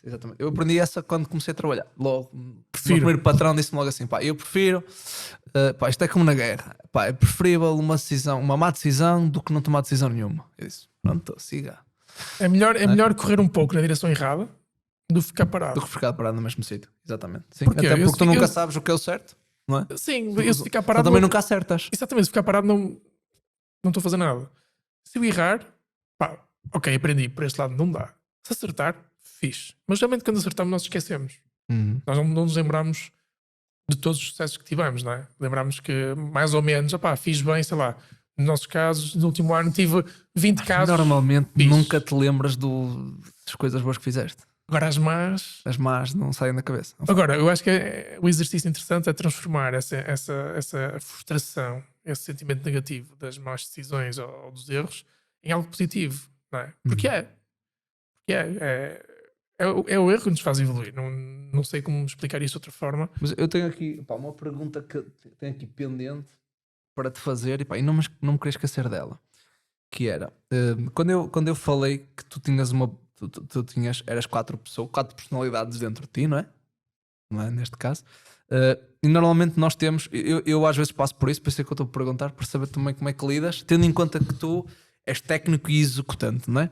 E nem sempre tens, pode ter problemas, não é? Na execução, fizeste mal, cometeste um erro, as coisas não estão a correr bem, não te sentes bem, e cometes um erro, não é? Tu consegues separar tipo, estas 4 pessoas? Consegues? Imagina, às 10 da manhã cometeste um erro do caraças, não é? Às 10h30 tens que ter uma posição de liderança e depois de almoço tens de tomar uma decisão estratégica da empresa e às 7 da tarde chegas a casa e tens uma vida pessoal. Primeiro, às 7 da tarde nunca chegamos a casa. Eu tentei acertar aqui nas horas, mais ou menos. Não, é impossível, só se estiver doente. Mas como é que consegues ter energia para depois ser um bom líder quando tu és executante e cometeste um determinado erro, por exemplo? A parte da energia tem uma valência que é interessante. Eu, quando era criança, fui diagnosticado com déficit de atenção e síndrome de hiperatividade. Não sei se isto já considera que não existe, quer. Sempre senti muita energia. Portanto, isso não é problema. És um puta irrequieto. Sempre, muito irrequieto. Pá, essa questão é uma montanha russa. Há dias que é mesmo difícil. Porquê? Eu cometo um erro. A minha personalidade pessoal, ou seja, aquela parte isto porque és exigente, não é? Tinhas dito que és a perder tu és muito exigente. Sim. E depois temos a questão de uma questão muito perigosa, que é a questão de tu teres, que é algo que, por exemplo, eu já tento retirar, que é ser um líder executante, não é? Que é, imagina, eu passei por um caso muito idêntico numa empresa há pouco tempo e posso dizer que até foi de tal forma, posso dizer que destruturou a empresa até. Tivemos muitos casos de rupturas de pessoas, que era tu tens um líder que quer trazer um novo segmento para o produto. Pá, eu vou dar aqui um exemplo. Nós temos o calçado, nós temos a unidade fabril e agora eu chego aqui e dizer, olha, eu Marco Cunha, vou comprar aqui o terreno ao lado e vou aumentar a minha capacidade, mas sou eu que vou liderar aquela equipa, ou sou eu que vou tomar conta daquele projeto, não é? E eu tenho uma pessoa que lidera a produção, não é? E eu passo a ser o líder da empresa, mas ao mesmo tempo passo a reportar aquilo que aquela unidade produtiva é esta pessoa, não é? E é um bocado, imagina, é um bocado mau é que eu depois vou avaliar à frente, não é? Quer dizer, eu vou ter que dizer que eu fiz um bom trabalho a esta pessoa e esta pessoa diz, pá, mas o que tu fizeste não está bem feito. Conflito de interesses. Não é? Tipo, como é que tu geres depois esta dinâmica tripartida que, por exemplo, eu tento ao máximo que é para poder ter margem de melhorar e criticar. Senão eu estou durante um projeto, estive ontem até às 11 horas da noite aqui a fazer este plano de negócios, não é? Fiz, no dia a seguir olho para ele, pá, e ele não está bom. Mas eu penso assim, eu estou aqui há uma semana, todos os dias, pá, olha, pá, vai assim, porque isto é o melhor que eu consigo fazer. Perigoso. não é? Na nossa profissão. Porque depois eu vou pegar alguém e dizer: olha, queres criticar aqui o que eu fiz? Mas nós temos sempre Não é? outro filtro, que é o médico dentista, que é o primeiro a receber o caso, e depois o paciente. Ou seja, Tens esses filtros, não é? temos esses filtros. Além dos da equipa, porque nós temos controle de qualidade, há sempre alguém que volta a ver os casos antes de saírem. E mesmo assim acontecem erros, porque é natural, mas ainda temos o filtro do médico dentista e do paciente. E se o médico dentista achar que o caso não está bem, nem sequer chega ao paciente, manda para trás e temos que corrigir. Mas essa parte é difícil, é uma montanha russa, porque, voltando ao que eu estava a dizer, E é uma armadilha muitas vezes. É uma porque nós armadilha. queremos abraçar, nós Tudo. queremos é fazer. Sim. Queremos fazer. E Sim. depois epá, mas a minha equipa está fixe assim, eu não vou pegar ali ninguém, não vou chatear ninguém, vou fazer eu, não é? E depois eu vou meter dentro da estrutura aquilo que eu fiz. Tipo, se a pessoa diz, mano, isto está uma borrada, meu, não é assim que se faz. Tu ficas, não é assim que se faz, mas quem é que manda? Vai assim, não é? Só para esta guerra de interesses. Nós, não é? por acaso, lá não temos nada disso. Se eu tiver um caso, e já aconteceu, não é? E eu exijo que me façam isso. Se eu entrego um caso e alguém detecta um erro, pá, é a obrigação da pessoa chamar-me a atenção, porque eu sou um trabalhador. Ok? É tal as 4 personalidades, não é? Sim, eu sou um trabalhador como vocês. Eu não sou o vosso chefe. Sou o vosso chefe noutras situações. Ok?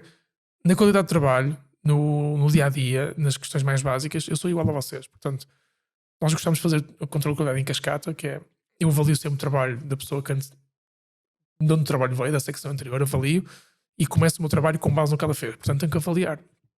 Se eu envio, geralmente eu estou na parte final, é enviado para a recepção para preparar o embalamento para enviar. Elas vêm, acham que alguma coisa não está bem. Se eu estiver lá, elas vêm me perguntar. Se eu não estiver, vão perguntar a alguém da equipa. E têm que ser realmente sinceras. Têm que esquecer, é a Luísa, meu chefe, por falar mal do trabalho do meu chefe. Isso não existe. Não pode existir, não faz sentido. Essa insegurança não pode acontecer. Elas estão completamente à vontade. E é a obrigação dela. Eu digo mesmo que é a obrigação. Porque senão, era como se eu estivesse a trabalhar sozinho. Se eu não tiver ninguém também que me diga o que estou a fazer de errado, Nunca melhoras. nunca melhoro. Portanto, Porque tu vais ter sempre esse conflito de interesses, que é eu Sempre, esforcei-me tanto para sempre. fazer isto e tu vês eu preciso, está mal feito. nós todos precisamos de envolvência para evoluir. Nós somos animais sociais, não é? Portanto, essa parte nós tentamos ao máximo que exista partilha máxima das inseguranças, do trabalho bem feito, trabalho mal feito. Tentamos que toda a gente cresça em conjunto, até por tentar nivelar o nível, não é? Porque o ideal é que todos os elementos da equipa consigam executar de forma exímia. Isso é o ideal. Nem sempre é possível, mas é o ideal. Portanto, a forma mais fácil de atingirmos ou ficarmos perto desse ideal é realmente executarmos e praticarmos isto diariamente. E é o que tentamos. Agora, para mim, pessoalmente, separar Luís Saraiva, Luís Saraiva técnico para tentar, às vezes é difícil a lidar comigo, com os meus casos.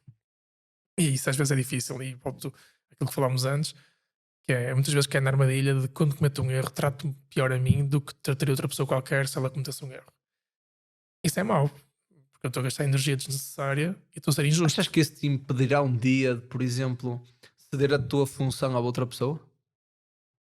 Não, eu acho que não, porque eu conheço muita gente que consegue fazer o meu trabalho tão bem ou melhor do que eu. Sim, não tenho problemas com isso. Eu vejo muita gente, por exemplo, quando as empresas começam a crescer, né? E normalmente, como é lógico, não é?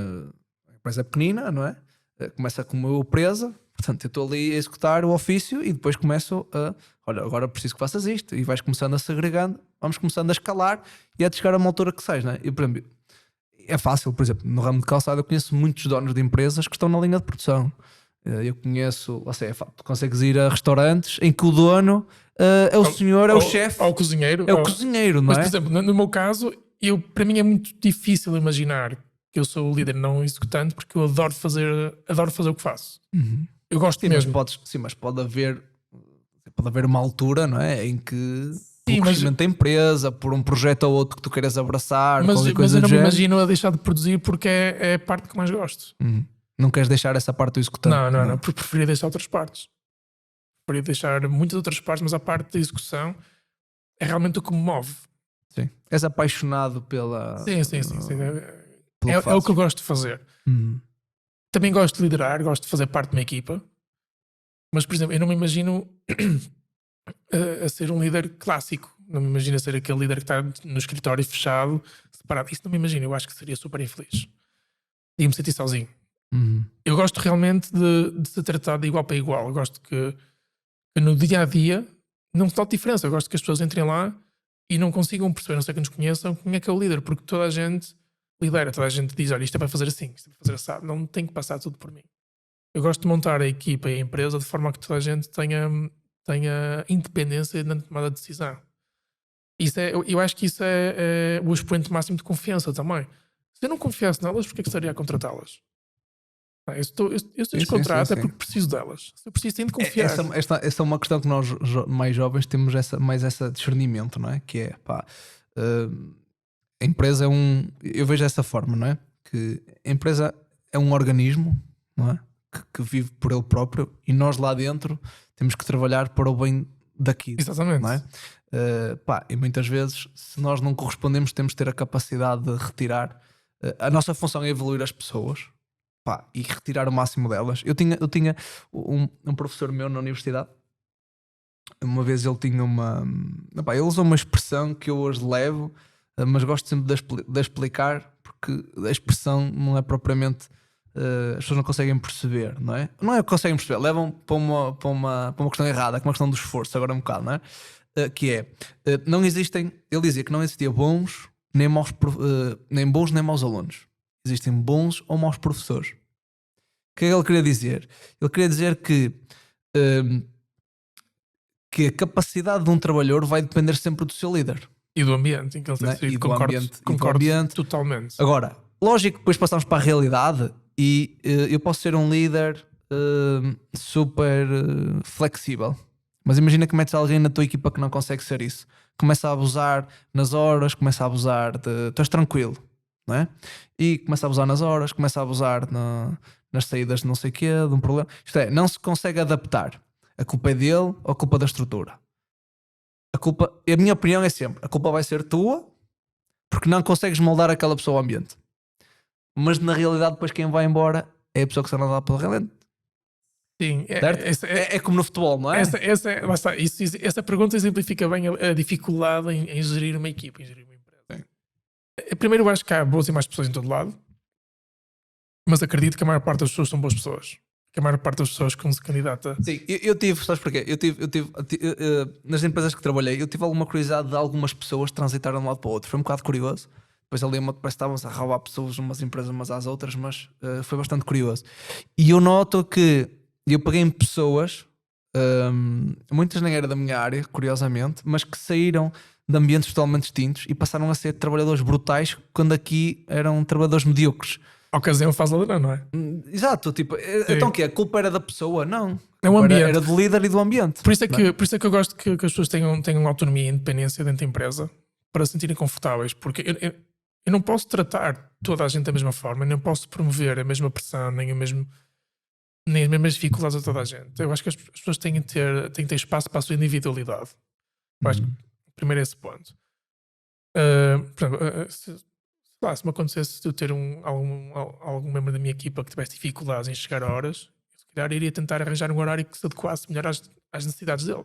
Sim, mas dentro dos possíveis. Claro que nem todos os postos de trabalho são para isso, nem todas as empresas podem funcionar dessa forma. Estamos a falar da nossa realidade, não é? Sim, por exemplo, eu dou um exemplo. Nós na estrutura temos vários tipos de pessoas. Temos pessoas que trabalham em teletrabalho, não é? Nós temos pessoas na unidade fabril, que é 8 às 5, e uma pessoa numa fábrica não pode entrar às 8 e 2. Claro, não é? claro. Mas também às 5 vai embora, não é? Quer dizer, pode chegar atrasado. Isso não...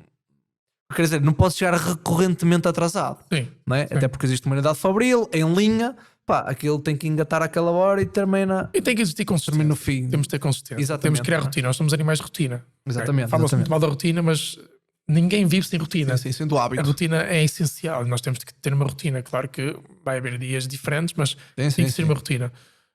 Mas, por exemplo, mas na mesma empresa, por exemplo, eu tenho alguém da área comercial, que se chegar 10 minutos atrasado, está tudo certo. Até porque depois acaba. Lá está. Por isso é que eu insisto muito na questão de medir o resultado, não é? Eu gosto muito de quem trabalha com a área comercial. Eu para já acho que o comercial é sempre a peça mais importante na estrutura da empresa. Não é a única importante, mas é a mais importante porque é o motor é o motor sempre de uma organização. Das Acho que grandes, uma empresa sem uma boa...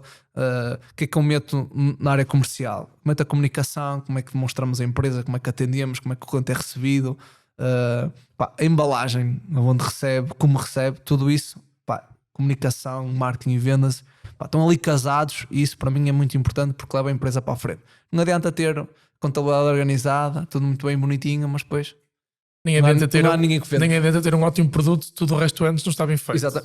Projeto que ninguém sabe que tu tens um bom produto. Exatamente. Não adianta o nada. produto é a última coisa que o cliente vai ver. Sim, exatamente. O produto faz parte. Na personalização, ainda mais. Mas a última coisa que no caso do nosso mercado, o dentista e o paciente, a última coisa, a não ser as fotos que existem na internet, não é? Mas no caso dele, no caso estamos a fazer especificamente para o paciente, a última coisa que o paciente e o médico vão ver é o caso em si, são os dentes feitos por nós. É o resultado. É o resultado. Antes temos todo o processo de comunicação e interação entre as duas equipas, a equipa clínica e a equipa laboratorial, a parte humana, vendas e marketing, organização e gestão de tempos e datas, ou seja, planeamento. Se tudo isto não estiver bem executado, se todo este trabalho não estiver bem feito, não me adianta ter um bom trabalho. Não adianta seres o melhor. Porque não vou ter consistência de resultados. Porque se a experiência for má, não é? É a mesma coisa. Eu, sei lá, eu gosto de fazer estas comparações. Nós entramos numa loja da Rolex e desde o início somos bem tratados, mesmo que a gente não compre um relógio. Mesmo que eu não compre um relógio, eu vou gostar daquela loja porque fui bem tratado, a experiência foi boa. O relógio é a última coisa que eu vou ver. Não é? Eles entras numa loja, tens alguém que vai ter contigo, apresenta-se, acompanha-te, pergunta-te coisas sobre ti, fala contigo, oferece-te um café. É cordial, é humano. E depois apresenta-te realmente o produto. Mas tudo isto é importante. E as grandes marcas, as marcas que têm grande sucesso, tentam, em qualquer área, tentam passar uma imagem de empatia e de comunidade aos seus clientes e ao seu mercado. E eu acho que isso é essencial. E na nossa área, então, que é uma área super emotiva, nós estamos a lidar com as emoções e com as expectativas, é mais importante ainda. Mas voltando ao tema que estávamos antes, que desvirtuámos aqui. Sim, não, estava-te a dizer da parte, estávamos a falar da liderança e da parte de por exemplo, dentro da própria empresa, nós temos flexíveis a esse ponto, não é? Sim. Até porque depois a exigência vai diferente. Estávamos a dar a questão do comercial. Eu gosto sempre que o comercial seja sempre confortável. Porque eu depois sou comercial. Eu vou dar um exemplo mesmo desta semana. Nós temos um contacto, nós temos uma cliente em que estamos a fechar o negócio da Austrália, não é? Eu tenho que ter capacidade, se o meu comercial tiver que fazer uma reunião às 8 da noite, nem às 8 da noite, tipo nem sei, estava agora aqui confundindo o horário, mas quer dizer, conseguis apanhar uma cliente que está a 12 horas de fuso horário ti, tem que haver flexibilidade da parte dele. Então eu não posso dizer, olha, 9 e 5, Claro. Caramba, não chegaste a tempo, não é? E ele vai-me dizer, olha, a cliente quer uma reunião às 6 da tarde, mas olha, eu saio às 6. Se eu não posso chegar 5 minutos atrasado, eu também não posso ter uma reunião às 6. Sim, por exemplo, na nossa empresa acontece uma coisa muito curiosa, que é... E eu acho que é em parte por causa disto, deixar as pessoas à vontade e de confiar nelas. De mostrar também vulnerável a elas. Eu não me preocupo com os horários delas. Não tenho a mínima preocupação. Elas sabem o horário que têm. E não tenho a mínima preocupação porque vejo os resultados, não é? Sim. É isso. Eu vejo, que eu gosto muito de olhar para a métrica. Eu vejo resultados. Eu nunca tive que me chatear, nem tive que me preocupar com nenhuma delas com as horas de trabalho. Claro. Sim, é isso. Mas é esse ponto que eu queria chegar. Desde que tu começas, eu pelo menos falo para mim, desde que começa o resultado aparece, eu dizia sempre isto antigamente, se o comercial no primeiro dia do mês, vendo o objetivo do mês, se não quiser vir trabalhar, está tudo bem. Sim, nessa área extremo, nessa área funciona. Ele fez a venda, vendeu, não é? Estou a dizer o caso do comercial, cumpriu o objetivo. Ixi, mano. Sim. Estamos a valorizar a eficiência. Aliás, não é eficiência, estamos a avaliar a efetividade do trabalho dele. E até porque se ele vende tudo no primeiro mês, eu tenho que pensar, tem o objetivo está bem feito. Tem que usar mais trabalho. Será que caramba? Mas isso é curioso, porque também lá está, mais uma vez, há vários fatores aqui em conjunto que é, felizmente temos boas pessoas a trabalhar connosco. E a área criativa é diferente. Também se fores flexível na área, não é? Quando estamos a falar de uma área... Sim, só que a nossa área é uma mistura entre área criativa, técnica, ciência. É uma área mas lá está, mas também se não estiveres confortável, também a execução Agora, Lá por ser técnica o que eu também acho que é importante é fazer com que as pessoas sintam que fazem realmente parte da empresa. Se elas sentirem que aquilo também é delas. Porque nós tentamos dar as melhores condições possíveis a toda a gente. Nós perguntamos constantemente: diz-me o que é que eu posso fazer de diferente ou de melhor para que tu possas apresentar melhores resultados. É ao contrário, a maior parte das empresas querem que as pessoas façam mais com o que têm ou com o que pouco têm. Muitas vezes acontece de reduzem condições laborais, ou seja, poupam nos materiais, poupam no tempo de execução, mas querem melhores resultados. Infelizmente acontece, é um tipo de pressão que quase as empresas Pá, sofrem. ainda bem que isso acontece. Sim, Que é para nós que trabalhamos, sim, nós mas que queremos chega- pensar de uma forma. Mas Estou a chega um brincar, não é? ponto em que é difícil. O que é que eu vou dizer a não funcionar? Eu não posso estar constantemente a esmagar-lhes o tempo de produção, reduzir a Claro. qualidade de material e exigir melhor qualidade, não é? Eu não posso fazer Por isso é que também, sem por isso é ovos. que aí o segredo é também a ser diferente, não é? Então o que nós tentamos sempre incutir é: tenta fazer o melhor possível com aquilo que tens, ok? E com aquilo que tens não é só com os recursos, também é com o estado de espírito e com a forma com que ela está naquele dia, ou com o conhecimento que tem, e confiar. O que é que isto faz? Faz com que elas sintam a vontade para nos procurarem quando precisam de ajuda, para partilharem os problemas, para quando precisam de, pá, sei lá, não acontece muito, aliás, raramente acontece, mas se precisarem de tirar a tarde para resolver um problema qualquer, eu não preciso saber qual é o problema. Mas eu sei que se me estão a pedir isso, é porque realmente precisam. Portanto, ok, vai. Trabalho, como eu disse antes, elas têm um hábito, porque está incutido em todos. Eu não vou conseguir executar isto. Equipa, quem é que me pode ajudar?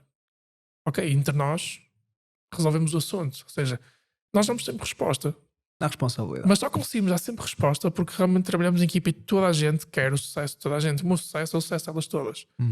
E o sucesso individual delas também é o meu sucesso.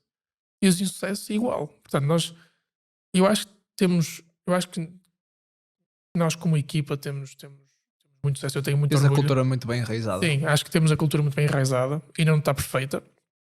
Ainda temos um longo caminho a fazer, temos muito para amadurecer, até porque eu ainda estou num processo de amadurecimento gigante, não E é? vai estar sempre. E vou estar sempre, mas acho que ainda não cheguei àquele pico, não é? Até porque sou muito novo, não é? Dizem que os homens só amadurecem realmente perto dos 40. Por acaso a questão da maturidade temos que ter sempre um bocadinho. Falámos um bocadinho sobre isso, não é? Às vezes temos que ser não é imaturos, mas ter essa mente mais irreverente. Sim, Não entramos numa monotonia que é tipo. Basta ver tipo, em empresários mais antigos, não é? De género, pá, isto está feito assim, pá, isto faz há 50 anos, tipo, não é agora que eu vou mudar, não é? E uma pessoa deve ter sempre o espírito. Sim, por exemplo, eu acho curioso. Eu tenho muitas conversas confortáveis com qualquer pessoa da minha equipa. Desconfortáveis porquê? Porque elas tiverem que dizer: Luís, eu acho que aquilo que tu fizeste foi completamente estúpido. Não fez sentido. Okay? Algumas dizem-me isto assim. Estão à vontade para isso. É muito bom. Porquê? Porque elas realmente estão a falar para o meu bem. E eu sei disso. E aqui eu não estou a falar como o Luís, líder da empresa, estou a falar como o Luís, também amigo delas e colega de trabalho. Custa, mas ok, explica melhor.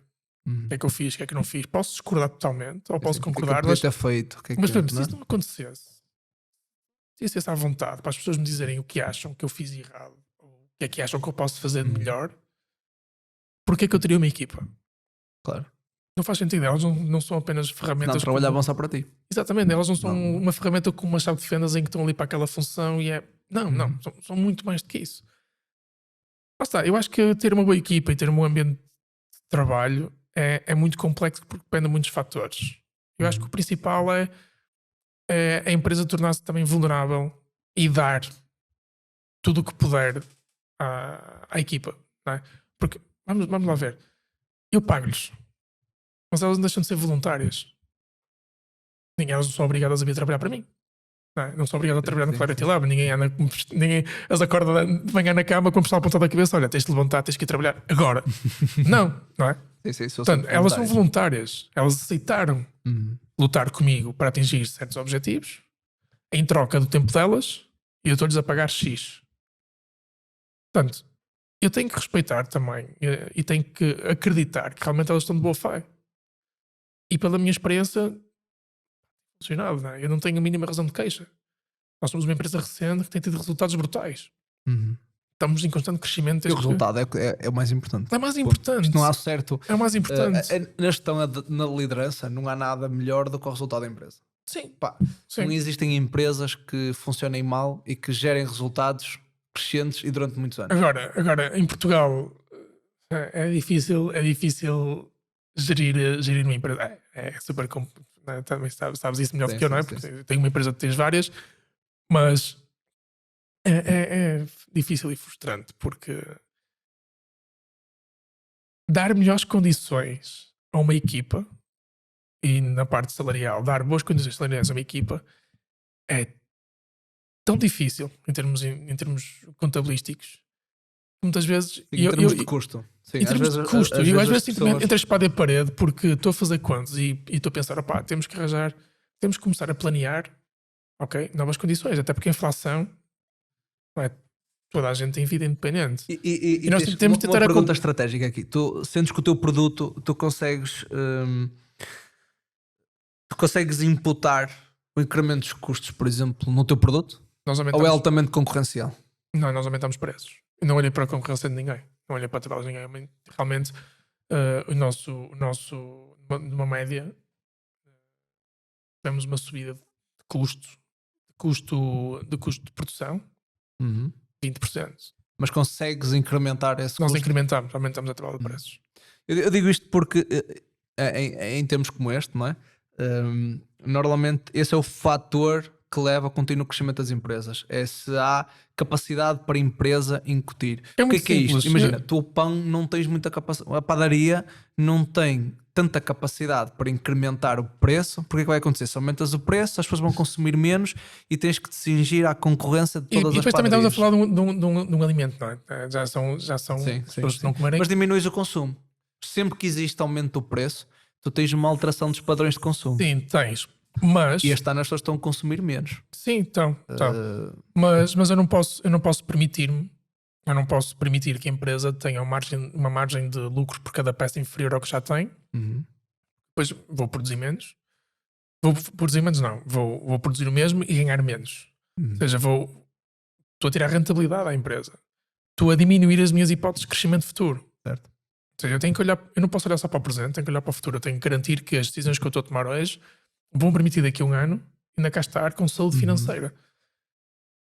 É difícil, é arriscado, porque eu falei com alguns colegas e a maior parte não se sentia muito confortável com isso, diziam, pá, eu não faria porque vem aí uma crise, temos receio com os clientes. Pá, eu percebo, mas eu não posso estar a pensar que no futuro posso perder clientes. Nunca caminhaste contra ciclo? Nunca sentistes... Não sei, eu por acaso senti isso há pouco tempo. Eu abri a empresa literalmente no Covid, portanto, sim, caminhar contra ciclo.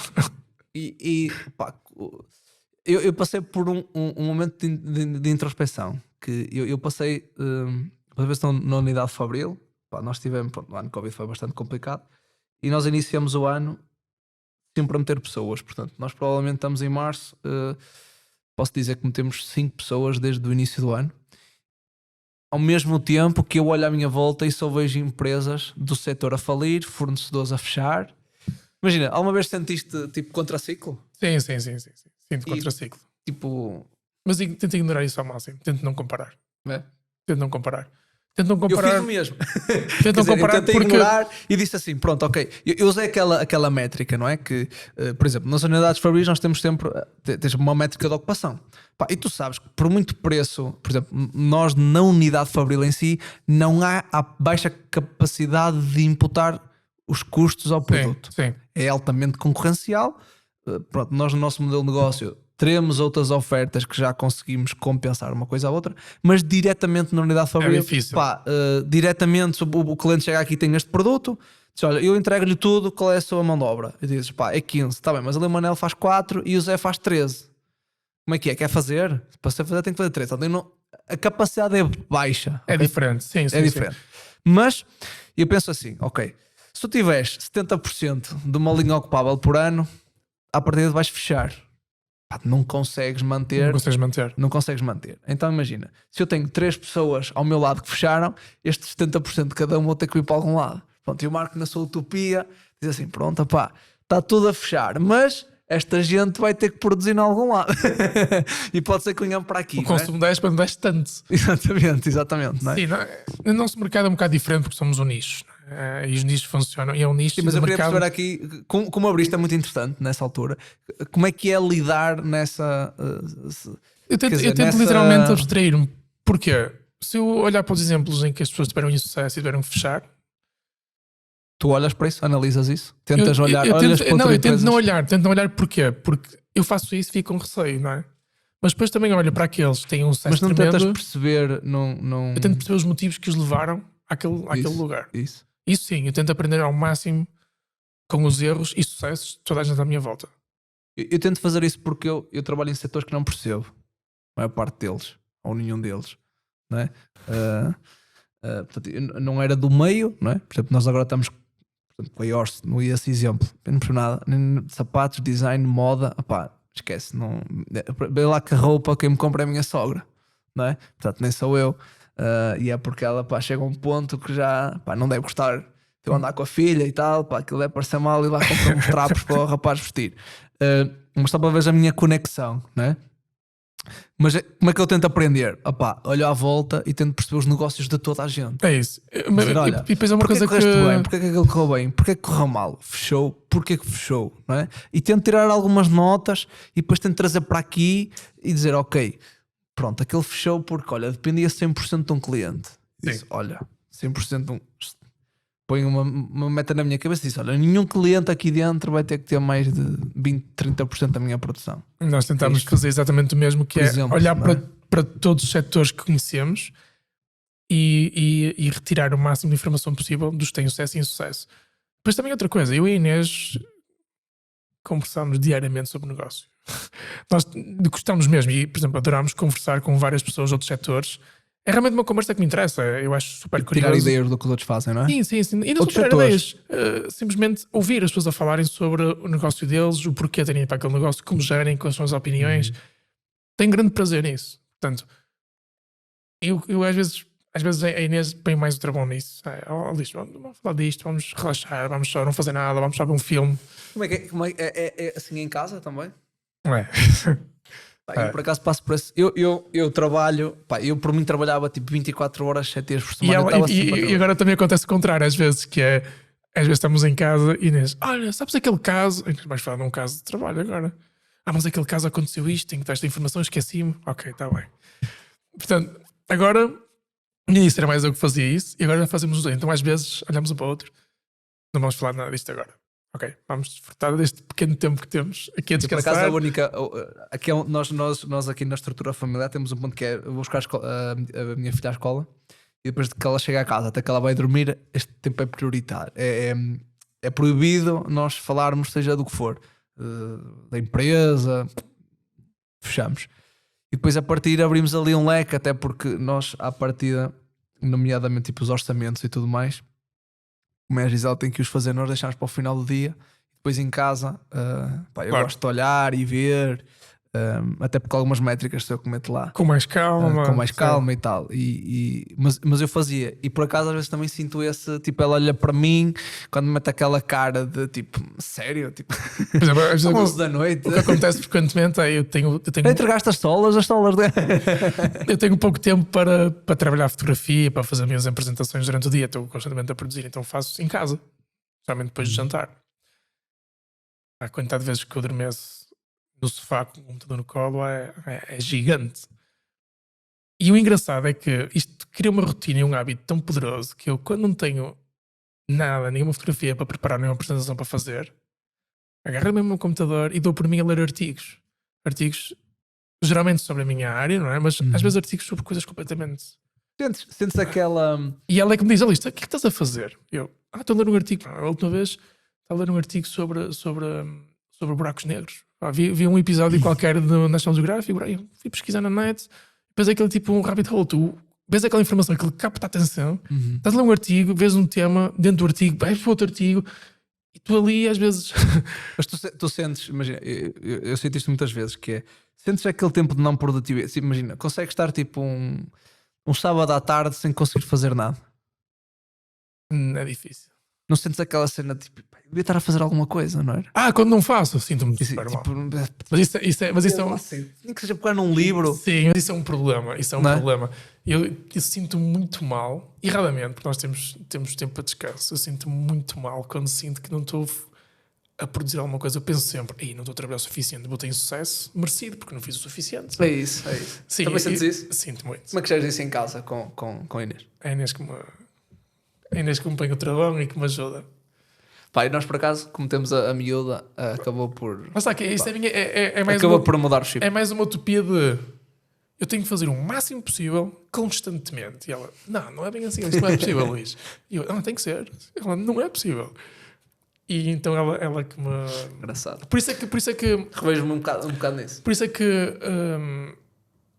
ela foi essencial para o meu percurso, porque ela começou-me a alertar para hábitos e questões que eu estava a fazer de forma errada.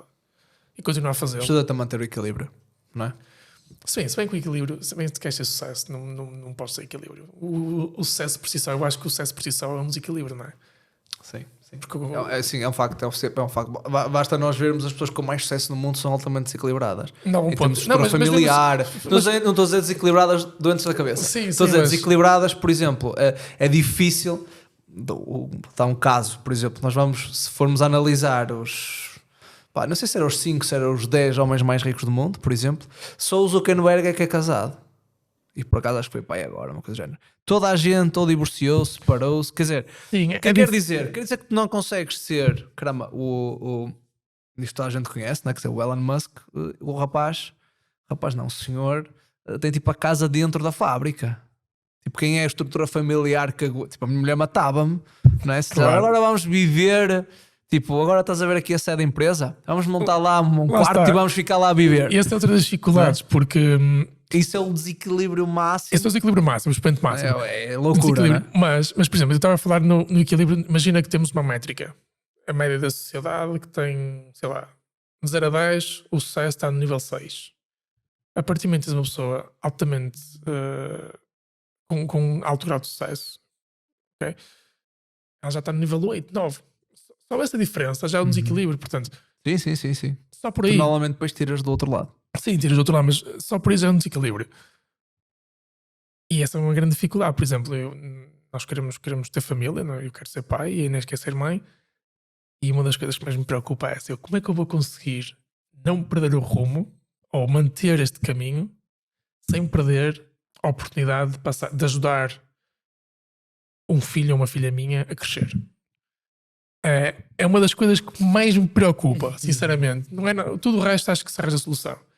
Porque, felizmente, temos os dois um grande apoio familiar, do lado dela e do meu lado. Temos famílias espetaculares, não temos a mínima razão de queixa. Portanto, sabemos que vamos ter toda a ajuda do mundo e possível. Vamos ser rodeados de amor e carinho por toda a gente. Os nossos amigos também, temos um grupo de amigos muito antigos. Os meus amigos são os mesmos há 20 anos, há mais de 20 anos. Portanto, e muitos já são pais. E é muito curioso que Essa partilha, não é? é espetacular, não é? Eu olho para os filhos dos meus amigos como se fossem meus filhos, quase. Sinto um carinho, um amor por eles gigante. Portanto, eu sei que quando eu tiver, vai ser igual. Realmente, a parte que me preocupa é a gestão pessoal que eu vou fazer. Claro que tenho também, pelo feedback que recebo, tenho quase certeza que vai acontecer isso, que é a partir do momento que eles nascem, na minha percepção, de certeza que irá mudar completamente. E acho que só isso vai ser uma tomada de decisão natural, orgânica. Mas não deixa de ser um tema que eu agora sinto que me preocupa. É mais um desafio. Pá, eu acho que o crescimento por exemplo, eu vou botar o meu caso pessoal. Eu acho que se estivermos a falar na dinâmica de trabalho, exigência, objetivo, com um filho, piorou Ficaste para mais melhor. exigente? Sim. Tens mais a perder. Sim. Pois. Pá, e aí, tu quando tomas a decisão, não é para ti. Ajudou-te a não perder tempo. Conseguiu-te Sim. eliminar o que não interessa. Sim, Isso é ótimo, sim, espero que sim. isso me aconteça. Otimizei muitas coisas, Sim, se isso me com acontecer, capacidade é de ligação, espetacular. principalmente, ok? Algo que eu já vinha trabalhando antes. Eu era muito, pá, eu sou o dono de toda a sabedoria e conhecimento. o que me deixava mais contente era eu ir de férias e ligarem-me para pedir: olha, onde é que está, não sei o quê, como é que se faz? Ficava todo contente. Desligava o telefone e dizia: pá, espetacular, aqueles gajos meu, não vivem sem mim. Sou um gajo impecável, né? E depois foi amadurecendo e percebi que eu percebi que uma máxima que era o melhor gestor, não é? O melhor gestor barra líder era o gajo que tem uma equipa e ele senta-se no escritório, chega lá, senta o rabo, olha para o computador e diz assim: o que é que eu tenho para fazer? Nada. Top. Tá bom. Vou cuidar das minhas pessoas. Olha, está tudo bem? Como é que está o teu trabalho? Está fixe? Correu tudo bem? Vou analisar. Fizeste? Não fizeste? E então comecei a dizer: ok, mas o que é que eu tenho que fazer para isso? Tenho que começar a tirar as coisas, não é? E acho que isso ajudou-me quando fui pai. Que é, cheguei a um ponto que já tinha capacidade para... Estou obrigado a otimizar. Isso, exatamente. Porque Espero otimizas que isto me aconteça. e depois pá, o resultado que tem que valer. Porque pá, tens ali alguém que, pá, se queres que ela tenha... se queres que é tempo para ela, tempo de qualidade, se queres que ela, pá, tenha numa escola porreira, E, quer dizer... e depois também outra coisa que eu acho que é essencial é, vale o que vale, não é? É querer construir algo, construir um legado que depois nossos filhos possam olhar para trás e olhar para aquilo como exemplo. Por exemplo, um dos grandes fatores de motivação que eu tenho é ver o percurso que meus pais fizeram. Uhum. Para mim, o expoente máximo de trabalhadores, pá, resilientes, otimistas, não interessa as dificuldades do ambiente, vamos conseguir dar a volta a isto. Portanto, eu quero que os meus filhos sintam o mesmo Uhum. que eu sinto pelos meus pais. Uhum. Ou seja, a exigência é grande. E o meu receio é: será que eu vou conseguir manter este caminho de forma a quando eu chegar aos 70 anos, meus filhos tenham tido orgulho em mim e que usem essa motivação para serem melhores do que eu? Eu acho aqui 2 pontos importantes, sabes? O primeiro é ter propósito e nós conseguirmos que todas as nossas decisões se alinhem naquele propósito, não é? De legado, de deixar algo. A questão de deixar algo muitas vezes é deixar o exemplo de alguma coisa, não é? Eu por acaso nem sou o melhor, passo o melhor exemplo aqui, por acaso não temos nada aqui, mas por exemplo, o nome da nossa empresa, não é? É muito curioso, porque os meus pais não sabiam, mas quando eu abri o projeto, nós somos a ZCV e nas ZCVs nada é mais, nada menos que as iniciais da minha avó.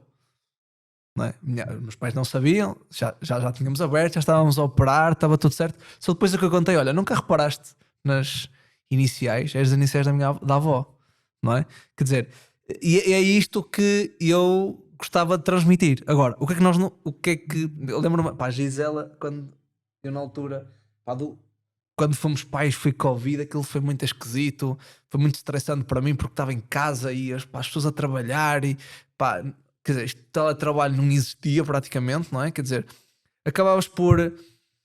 Se já é difícil às vezes liderar no físico, fisicamente lá, imagina o que é liderar à distância, onde a únicas vezes não tinhas aqueles momentos de: olha, vamos tomar café?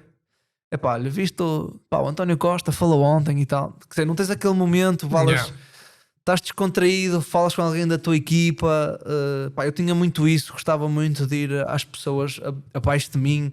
Pá, lá sei, tu gostas de futebol? Eu ia à tua beira e falava futebol e criava aquela empatia, aquele momento de relaxo. Aquele momento de relaxo, deixaste de ter. Eu nunca vez que falavas com ele era para dar uma ordem ou para ele fez alguma coisa de mal. Porque tu não ias ligar para ele: olha e tal, olha, viste o Porto ontem, nem jogou naquela altura, não é? Mas, estás a ver? Perdes essa proximidade. E foi muito estressante. E a Gisela só dizia: olha, sabes, tua filha nos primeiros anos de vida, pá, não quer saber se ela tem um carro bom, se é que... ela só quer que tu estejas aqui. E eu... Sim, é totalmente verdade. Estás a ver? E quando falamos desse equilíbrio, tipo, pá, eu gostava de deixar o legado, pá, mas também não gostava de não passar o tempo com a minha filha. Não gostava de... Pois é, esse filha... equilíbrio vai ser o desafio. Ainda por cima, depois eu sou muito tradicional na questão de família, não é? Tipo, pá, eu quase todos os dias falo com a minha mãe. Eu também. Pá, não falo com o meu pai porque sempre ligo para a minha mãe que atende, não é? Portanto, mas falo, pá, muitas vezes com a minha mãe. Falar com os dois. Eu tenho uma tia que dia sim dia não liga-me e falamos sobre, pá, whatever, é muito preocupada comigo.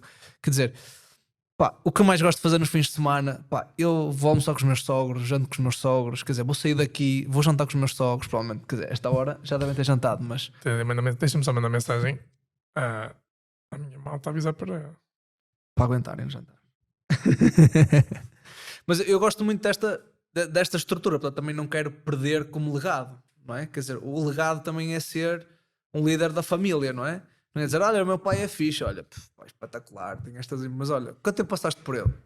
Nem me lembra, foi de férias, bem das vezes. Pá, eu, por exemplo, o Isso é exemplo. um perigo. O exemplo do meu pai, eu admiro, o do pai da minha mãe, eu admiro porque eles sempre trabalharam muito. O meu pai trabalhava domingo a domingo. E a minha mãe trabalhava de sábado a sábado, trabalhava no mínimo 8 horas por dia, e mesmo assim eles conseguiam ter energia para. Para a família. Sim, Pá, isso é que é muito desafiante. importante. Isso fica a dica para... Já vi que estás aí com planos. Tenho planos. Tens aí com planos. Tenho muitos. Esse é um Não problema. sei se me arrisquei, mas deve Tenho estar aí. sempre muitos planos. mas eu olho muito. Senão depois a Inês ainda apanha no meio da rua.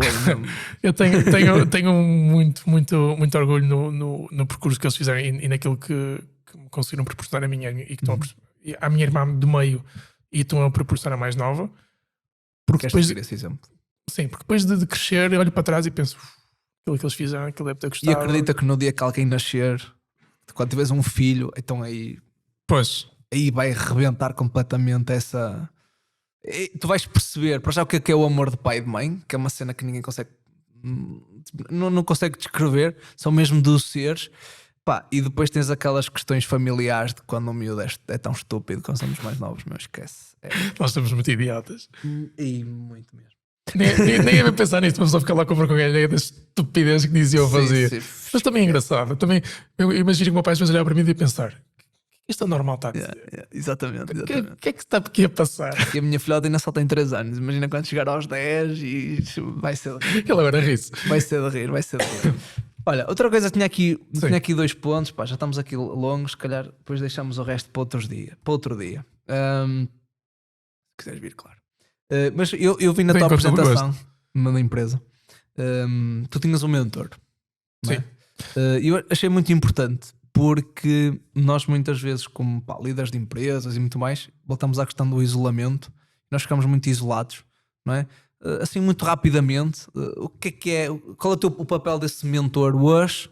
Um mentor. E qual é a tua opinião, digamos assim? Eu acho que é essencial para qualquer pessoa numa área de trabalho ou no desporto termos uma figura, Uma referência. E a Mas uma referência é ser, lá sei, por exemplo, mas não precisa ser uma referência de, por exemplo, de realista. Não adianta dizer a minha referência é o Elon Musk. Não, nem é isso, nem é isso. Quando é completamente irrealista. Mas a tua referência pode ser o Elon Musk, mas o teu mentor pode ser outra pessoa.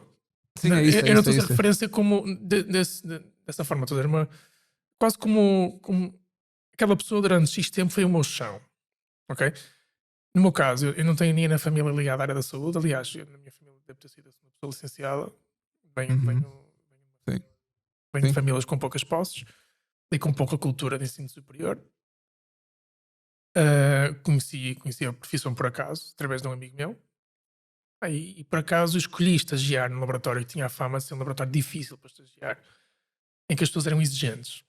E esse senhor, o senhor Domingos América, somos muito amigos ainda.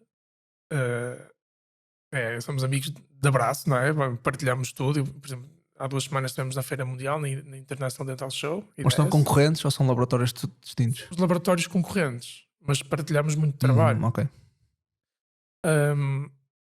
Eu fui fazer 2 anos antes, fui representar 2 marcas, que são coisas importantes, e ele foi só para me ver. Portanto, ele sempre olhou para mim como um pupilo, e eu sempre olhei para ele como mentor. Se ele é o melhor técnico que eu já vi trabalhar, não é. Mas criaste uma ligação. E hoje recrutas? Hoje partilhas com ele alguns casos da tua empresa, problemas, soluções? Sim. Alguém próximo de ti? Conversamos muito. Agora é mais ele que me recruta a mim para o ajudar, porque ele também isso também me ensina muito. Ele teve a humildade de perceber que eu já passei. A tua evolução foi boa e agora tem ali também algo. E agora é ele, sou eu que o ajudei ele. Mas achas importante isso para um líder e na tua fase de crescimento? Acho essencial. Porque eu nele vi aquilo que eu tenho que fazer bem e aquilo que eu não posso fazer. Sim, ninguém é perfeito. Não é? Depois também, lá está, neste caso, ele é uma pessoa super emocional, agarra-se às pessoas, é uma pessoa de coração aberto. Muitas vezes mal interpretada por causa disso. E depois eu também tive a sorte lá, as nossas personalidades encaixaram. E não foi só ele, é ele, a esposa dele, a Dona Joana, que também trabalha lá. Pá, foram pessoas super importantes que conseguiram dizer-me o que era necessário dizer nas alturas certas. Pá, e deram-me tudo o que eu podia. Eles ensinaram-me tudo livre aberto, nunca me esconderam nada. Tudo o que eu queria saber, eles ensinavam-me ou diziam-me onde é que ia aprender. Ou seja, foi a melhor escola que eu podia ter tido. A partir do momento que eu decidi mudar de rumo, não mudar de rumo, contar o meu caminho, mas ir para outra empresa, porque eu sempre achei que eu, para ser um ótimo líder ou ótimo profissional, tinha que trabalhar em vários sítios diferentes, receber vários. Sim, tinha que conhecer realidades diferentes e distintas, vários países horizontes. A reação foi ótima, foi sempre ótima. Portanto, tudo aquilo que eu precisava de receber, eu recebi da parte deles. Nunca me falharam com nada. Sempre, não sei, criámos uma ligação forte. E tens sempre alguém ali que podes recrutar, não é? Sempre. Nós íamos casar no Covid, eu e a Inês. Não casámos, adiámos e ficou adiado. Entretanto, comprámos casa e o dinheiro que era para o casamento foi para outras coisas, já foi. Ele ia ao meu casamento, estavam convidados e aceitaram com todo o gosto. Eles conhecem os meus pais. Sim, são bastante próximos. Tenho aniversários, eles vão. Portanto, eu acho que isso é importante. E também deve ser importante para ele. Ele já está nos últimos anos de carreira, não é? Também acredito que deve ser importante para ele sentir isso, não é? Sentir isso, porque eu não fui o único técnico que trabalha bem, que tem sucesso, que saiu das mãos dele. Já fomos para aí 3 ou 4. Ou seja, dali existe alguma coisa a ser bem feita também. E eu falo sempre nele por causa disso. Para as pessoas perceberem que não nos podemos esquecer de onde viemos. É o mais importante. É o mais importante. E temos que valorizar as pessoas que nos ajudaram. E ele foi uma delas. Sem dúvida foi uma delas que ajudou muito. Não só, mas ele foi importante. Muitas das coisas que eu ainda hoje tenho como valores e como pilares foi ele que me transmitiu. E ele e a Dona Joana são pessoas totalmente diferentes, tanto na área de trabalho, de execução, como de personalidade, e deram-me inputs muito distintos, mas que me ajudaram muito mesmo. Sim, eu gosto muito desse tema porque acho que é importante muitas vezes. Assim, nós não somos donos do conhecimento, não somos donos não de todo caixa o de Pandora. Isso não existe, não é? E às vezes, em vez de nós espetarmos a cabeça contra um sítio, se tivermos estas pessoas onde nos podemos apoiar, pessoas que não são o nosso, que não têm vieses da nossa decisão, não é? Muitas vezes eu não vou perguntar coisas à minha esposa, nem vou perguntar a quem trabalha comigo, e se calhar eu precisava de ir a alguém, não é? Eu, por exemplo, eu tenho as minhas referências, eu tenho as minhas pessoas, e uma delas já de vir aqui ao podcast, uma delas infelizmente já não vai poder vir, mas por exemplo, eu hoje tenho amigos que muitas vezes gosto de sair do ambiente, vou lá, estou com eles, falo indiretamente sobre isto, e pessoas que não têm nada a ver com o assunto, não é? E às vezes mexem ali com a cabeça, e é muito interessante. E eu acho que isso é muito importante para combater esse isolamento. Sim, ele nesse aspecto é importante, mas lá está, eu partilho muito com os meus pais, muito. Eu tenho algum problema, desculpa, uma das primeiras pessoas com quem eu falo é com o meu pai e com a minha mãe. Das primeiras. Se não for com a Inês, vai ser com eles. Depois tenho os meus amigos e tenho... Lá está, eu não procuro os meus amigos por todo tipo de problemas, eu sei que alguns me podem ajudar. Claro. Sim. Mas, cada pessoa há de ter... é como na equipa, não é? Mas procuro-os, exponho. Esses amigos também fazem parte desse lado das pessoas com quem eu trabalho, a minha equipa. Há problemas que, mesmo pessoas que fora de trabalho, ao almoçarmos ou quando vamos jantar fora, eu falo com elas. Isso também ajuda a dar proximidade. Sim, mas elas realmente são minhas amigas também. Porque até algumas já nos conhecíamos antes. Por isso é que, lá está, isto também acho eu, este papel, esta posição em que eu me coloco, também é ser líder. Estou a ser líder também daquilo que eu sinto, estou a ser líder das decisões que tomo. Sei que às vezes vou falar com pessoas, não quero ir falar com elas porque sei que vou dizer verdades que eu não gosto de ouvir, mas vou falar com elas, obrigo-me a isso, estou a liderar-me, estou a permitir-me que alguém me lidere, mas antes estou-me a liderar, sou eu que estou a tomar a decisão de ir lá. Sei que vou estar desconfortável, sei que provavelmente ela vai perceber o que está a acontecer ou porque é que as coisas não estão a funcionar e vai-me dizer coisas que eu não quero ouvir, mas é importante. É isso que eu queria dizer, porque, por exemplo, vocês se forem consultar em casa, basta ver, por exemplo, existem 2 senhores que conviviam muito, que era, por exemplo, o Warren Buffett com o Bill Gates, não é? Eles conviviam muito um com o outro, portanto, acredito que ali havia muita dizer, olha, eu vou fazer isto, fazer aquilo, não é? Tipo, o que é que Partilha. achas? Partilha. Tipo, é muito importante nós convivermos ainda por cima com alguém que é muito melhor do que nós, não é? Não, nós somos o mais perto da sala, estamos na sala errada. Não é? Tipo, portanto, esse é que deve ser sempre a nossa postura, não é? Sim. Mas isso lá está, é preciso, eu acho que para isso é preciso aceitarmos que não somos os melhores. Vai existir, eu acho que isso bem do desporto é muito importante. Temos que aceitar que vai existir sempre alguém melhor que nós. Sim. Pode não ser sempre, mas em momentos. Por acaso já não temos tempo, senão ficávamos aqui a tarde toda e já começa a ser tarde. Mas por acaso vou trazer, vamos aí combinar com até malta antiga das artes marciais que tenham tido negócios e se calhar podemos montar aí uma coisa engraçada e falarmos sobre esse assunto. Acho que amanhã vou jantar com uma pessoa, vou ver um evento e vou jantar com ela só por causa do evento que ela foi na Roménia. Sei. O nosso soviético, não é? Nosso amigo soviético. Nosso amigo soviético, nosso amigo moldavo. Que já esteve cá.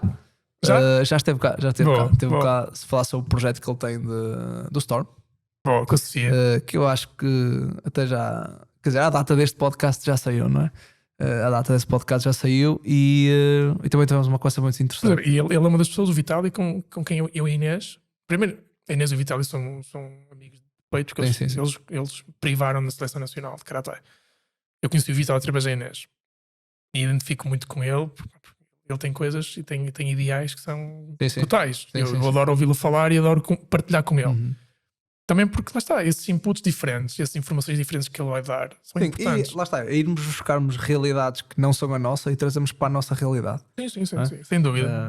Então fica aqui marcado. Vamos aqui marcar aqui uma ação com. Eu alinho nisso. Diga, então está feito. Se calhar, olha, vamos dar por terminado este episódio, Luís. Está bem. Muito obrigado por teres vindo, teres contado aqui um bocadinho da tua história. Estamos pelo próximo. E fica marcado, fica prometido. Vamos montar aí aqui uma malta. Não prometemos não andar à porrada, até porque agora, se calhar, o Vitali, por exemplo, acho que se calhar não ia ser muito bem tratado aqui. Os dois. Assim, fomos dois para somos dois. Eu já lutei com ele algumas vezes, perdi sempre, é verdade. Mas eu acho que no meu caso já lhe bati muitas vezes. Mas eu acho que se tivesse alguém para evitar, não te esqueças de todas as vezes que eu te bati. Não? Eu acho mas que agora são momentos diferentes. Sou pai, ele já não é, percebes? Ele tem mais a perder do que ele e tal. Vamos ser otimistas. Então, olha, fica a aguardar para o próximo episódio.